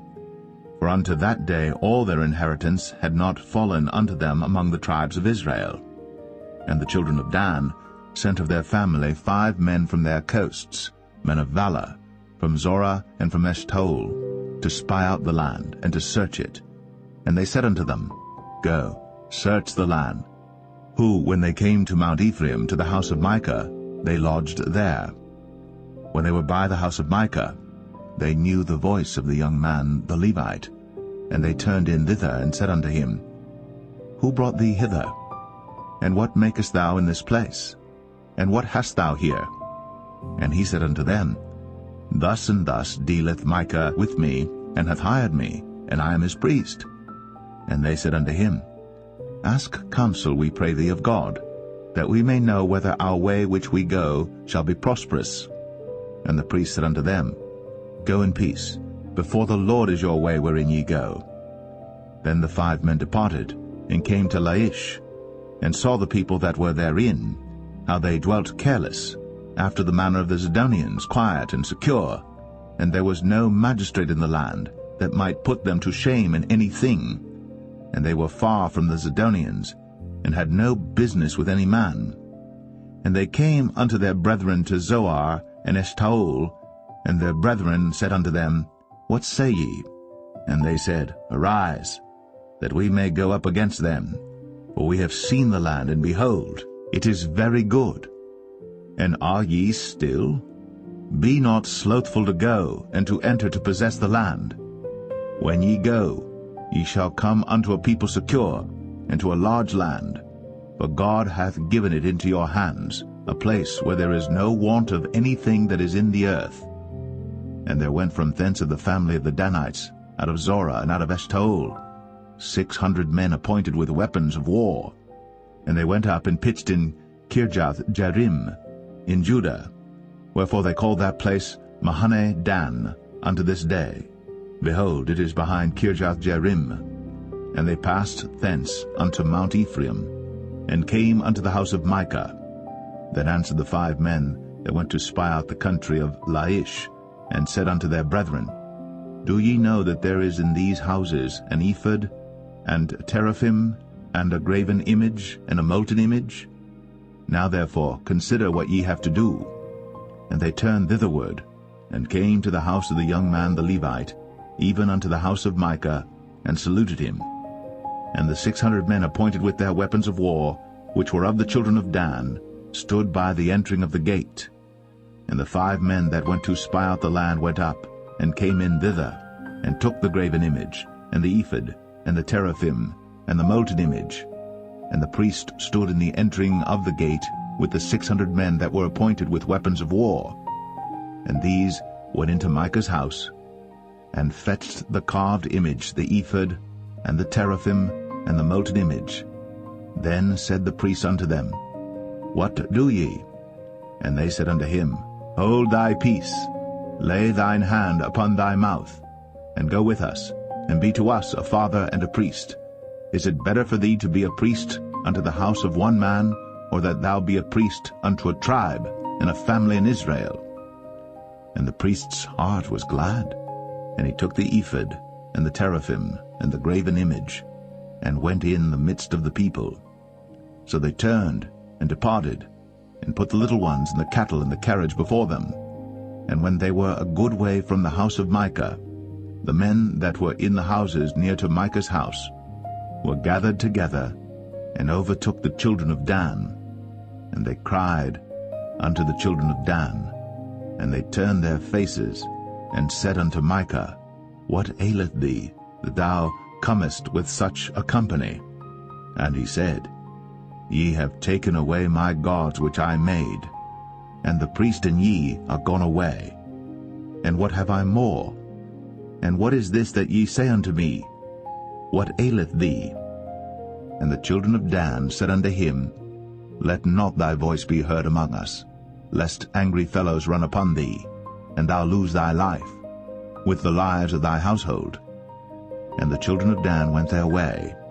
And when Micah saw that they were too strong for him, he turned, and went back unto his house. And they took the things which Micah had made, and the priest which he had, and came unto Laish, unto a people that were at quiet and secure. And they smote them with the edge of the sword, and burnt the city with fire. And there was no deliverer, because it was far from Zidon, and they had no business with any man. And it was in the valley that lieth by Beth-rehob, and they built a city, and dwelt therein. And they called the name of the city Dan, after the name of Dan their father, who was born unto Israel. Howbeit, the name of the city was Laish at the first. And the children of Dan set up the graven image, and Jonathan the son of Gershom, the son of Manasseh, he and his sons were priests to the tribe of Dan, until the day of the captivity of the land. And they set them up, Micah's graven image, which he made, all the time that the house of God was in Shiloh.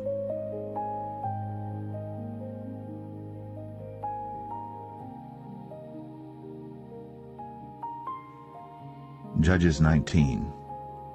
And it came to pass in those days, when there was no king in Israel, that there was a certain Levite sojourning on the side of Mount Ephraim, who took to him a concubine out of Bethlehem Judah. And his concubine played the whore against him, and went away from him unto her father's house to Bethlehem Judah, and was there 4 whole months. And her husband arose, and went after her, to speak friendly unto her, and to bring her again, having his servant with him, and a couple of asses. And she brought him into her father's house. And when the father of the damsel saw him, he rejoiced to meet him. And his father-in-law, the damsel's father, retained him, and he abode with him 3 days. So they did eat and drink, and lodged there. And it came to pass on the 4th day, when they arose early in the morning, that he rose up to depart. And the damsel's father said unto his son-in-law, Comfort thine heart with a morsel of bread, and afterward go your way. And they sat down, and did eat and drink both of them together.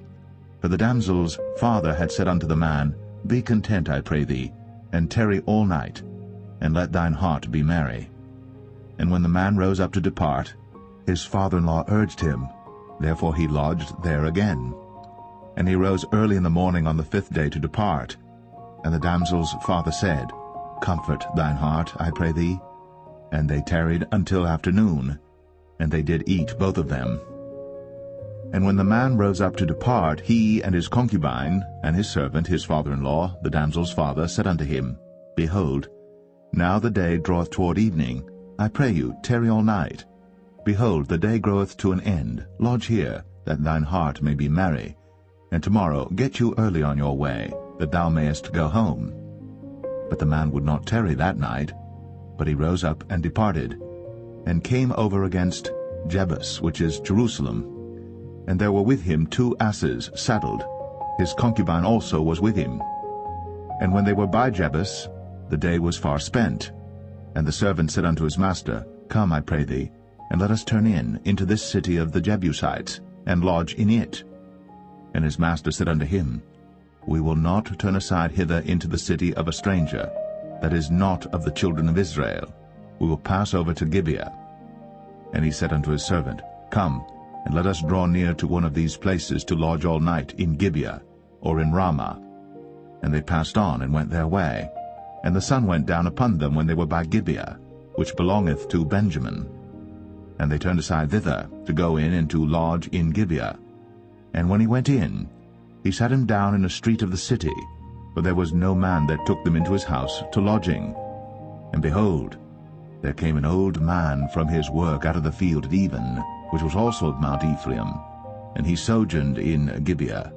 But the men of the place were Benjamites. And when he had lifted up his eyes, he saw a wayfaring man in the street of the city. And the old man said, Whither goest thou? And whence comest thou? And he said unto him, We are passing from Bethlehem, Judah, toward the side of Mount Ephraim. From thence am I. And I went to Bethlehem, Judah. But I am now going to the house of the Lord, and there is no man that receiveth me to house. Yet there is both straw and provender for our asses, and there is bread and wine also for me, and for thy handmaid, and for the young man which is with thy servants.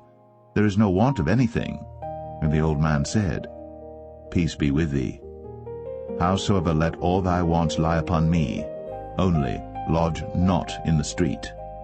So he brought him into his house, and gave provender unto the asses, and they washed their feet, and did eat and drink. Now as they were making their hearts merry, behold, the men of the city, certain sons of Belial, beset the house round about, and beat at the door, and spake to the master of the house, the old man, saying, Bring forth the man that came into thine house, that we may know him. And the man, the master of the house, went out unto them, and said unto them, Nay, my brethren, nay, I pray you, do not so wickedly. Seeing that this man is come into mine house, do not this folly. Behold, here is my daughter, a maiden, and his concubine. Them I will bring out now, and humble ye them, and do with them what seemeth good unto you. But unto this man do not so vile a thing. But the men would not hearken to him. So the man took his concubine, and brought her forth unto them. And they knew her, and abused her all the night until the morning. And when the day began to spring, they let her go.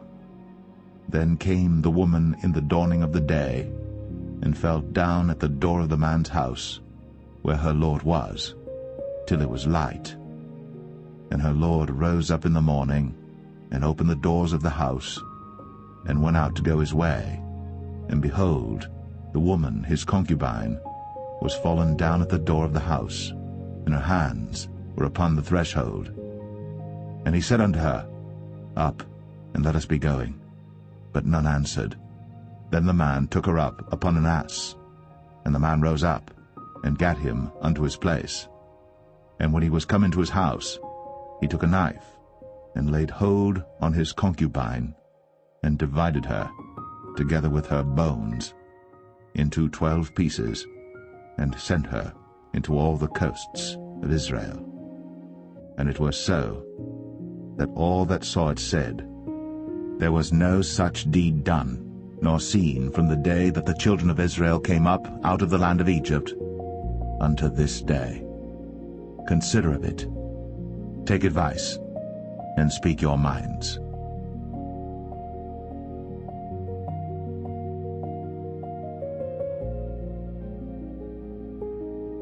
Judges 20. Then all the children of Israel went out, and the congregation was gathered together as one man, from Dan even to Beersheba with the land of Gilead unto the Lord in Mizpeh.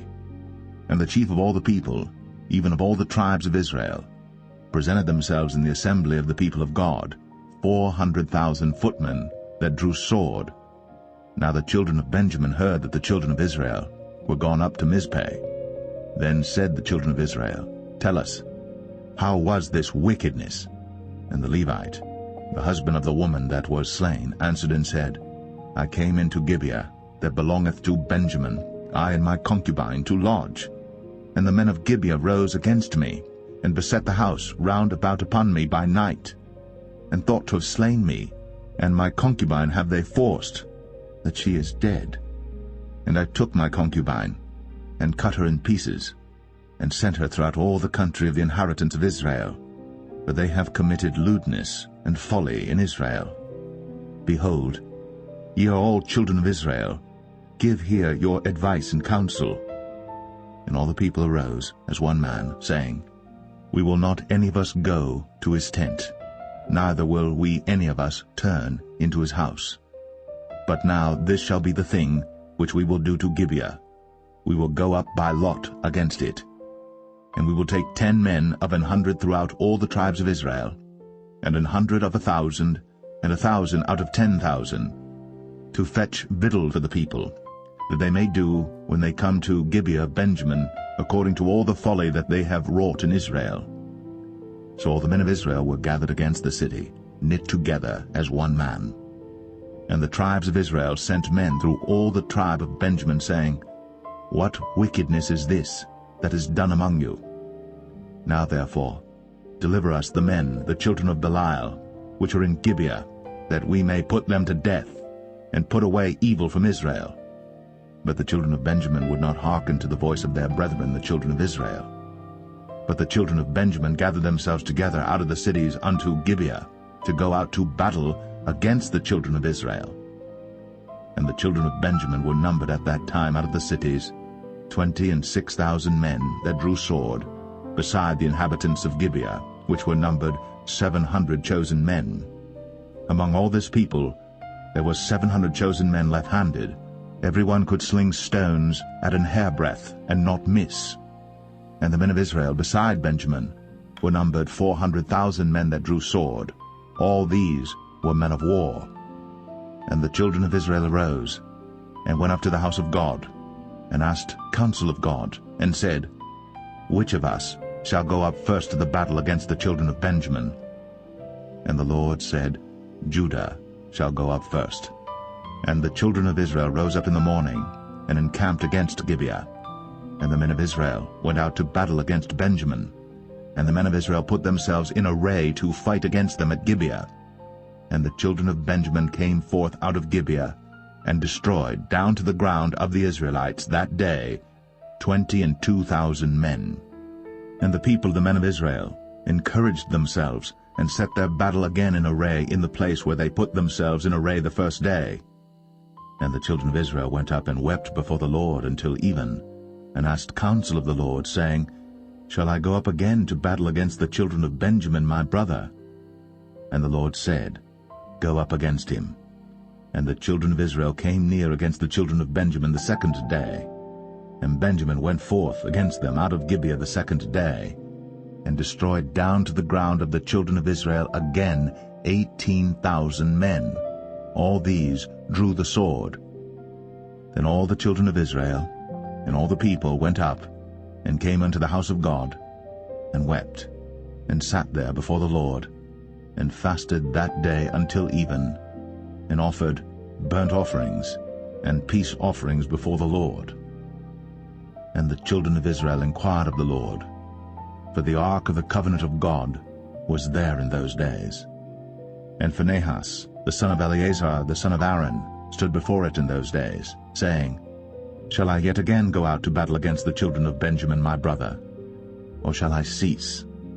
And the Lord said, Go up, for tomorrow I will deliver them into thine hand. And Israel set liers in wait round about Gibeah. And the children of Israel went up against the children of Benjamin on the third day, and put themselves in array against Gibeah, as at other times. And the children of Benjamin went out against the people, and were drawn away from the city.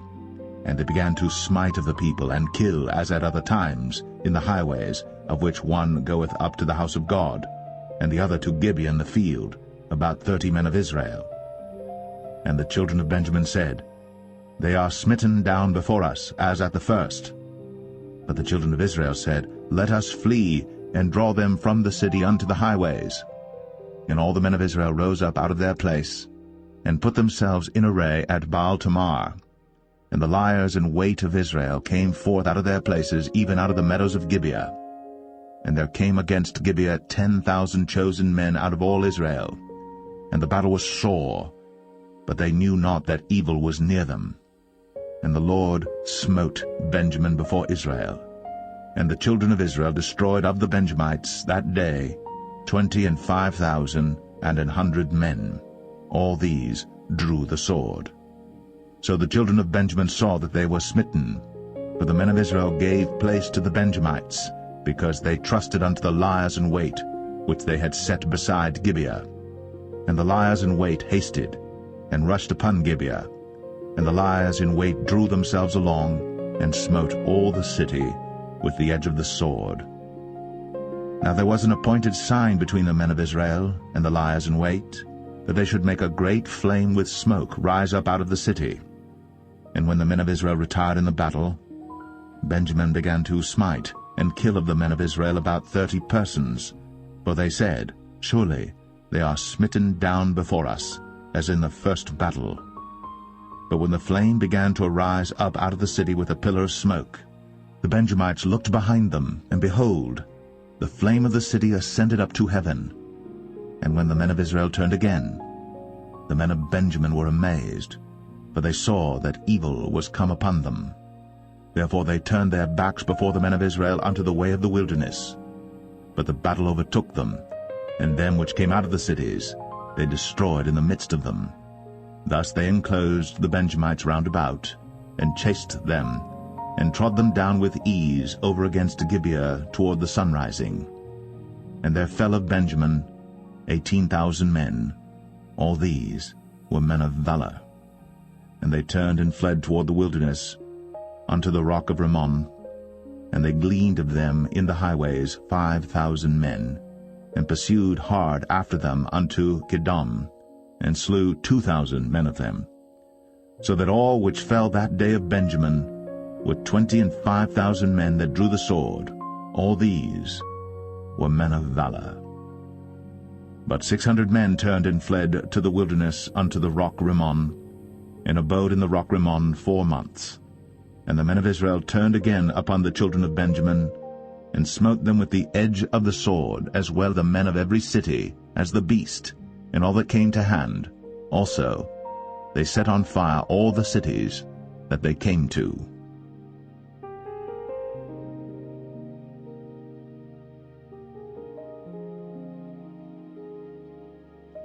Judges 21. Now the men of Israel had sworn in Mizpeh, saying, There shall not any of us give his daughter unto Benjamin to wife. And the people came to the house of God, and abode there till even before God and lifted up their voices, and wept sore, and said, O Lord God of Israel, why is this come to pass in Israel, that there should be today one tribe lacking in Israel? And it came to pass on the morrow, that the people rose early, and built there an altar, and offered burnt offerings and peace offerings. And the children of Israel said, Who is there among all the tribes of Israel, that came not up with the congregation unto the Lord? For they had made a great oath concerning him that came not up to the Lord to Mizpeh, saying, He shall surely be put to death.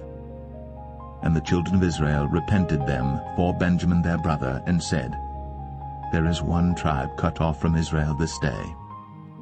How shall we do for wives for them that remain, seeing we have sworn by the Lord, that we will not give them of our daughters to wives? And they said, What one is there of the tribes of Israel, that came not up to Mizpeh to the Lord? And behold, there came none to the camp, from Jabesh Gilead to the assembly. For the people were numbered, and behold, there were none of the inhabitants of Jabesh Gilead there. And the congregation sent thither 12,000 men, of the valiantest, and commanded them, saying, Go, and smite the inhabitants of Jabesh Gilead with the edge of the sword, with the women and the children. And this is the thing that ye shall do. Ye shall utterly destroy every male, and every woman that hath lain by man. And they found among the inhabitants of Jabesh Gilead 400 young virgins, that had known no man by lying with any male. And they brought them unto the camp to Shiloh, which is in the land of Canaan. And the whole congregation sent some to speak to the children of Benjamin that were in the rock Rimmon, and to call peaceably unto them. And Benjamin came again at that time, and they gave them wives which they had saved alive of the women of Jabesh Gilead, and yet so they sufficed them not. And the people repented them for Benjamin, because that the Lord had made a breach in the tribes of Israel. Then the elders of the congregation said, How shall we do for wives for them that remain, seeing the women are destroyed out of Benjamin? And they said, There must be an inheritance for them that be escaped of Benjamin, that a tribe be not destroyed out of Israel. Howbeit we may not give them wives of our daughters, for the children of Israel have sworn, saying, Cursed be he that giveth a wife to Benjamin. Then they said, Behold, there is a feast of the Lord in Shiloh yearly, in a place which is on the north side of Bethel, on the east side of the highway that goeth up from Bethel to Shechem, and on the south of Lebonah. Therefore they commanded the children of Benjamin, saying, Go, and lie in wait in the vineyards, and see, and behold, if the daughters of Shiloh come out to dance in dances, then come ye out of the vineyards, and catch you every man his wife of the daughters of Shiloh, and go to the land of Benjamin. And it shall be, when their fathers or their brethren come unto us to complain, that we will say unto them, Be favorable unto them for our sakes, because we reserved not to each man his wife in the war. For ye did not give unto them at this time, that ye should be guilty. And the children of Benjamin did so, and took them wives, according to their number of them that danced, whom they caught. And they went and returned unto their inheritance, and repaired the cities, and dwelt in them. And the children of Israel departed thence at that time, every man to his tribe and to his family. And they went out from thence every man to his inheritance. In those days there was no king in Israel. Every man did that which was right in his own eyes.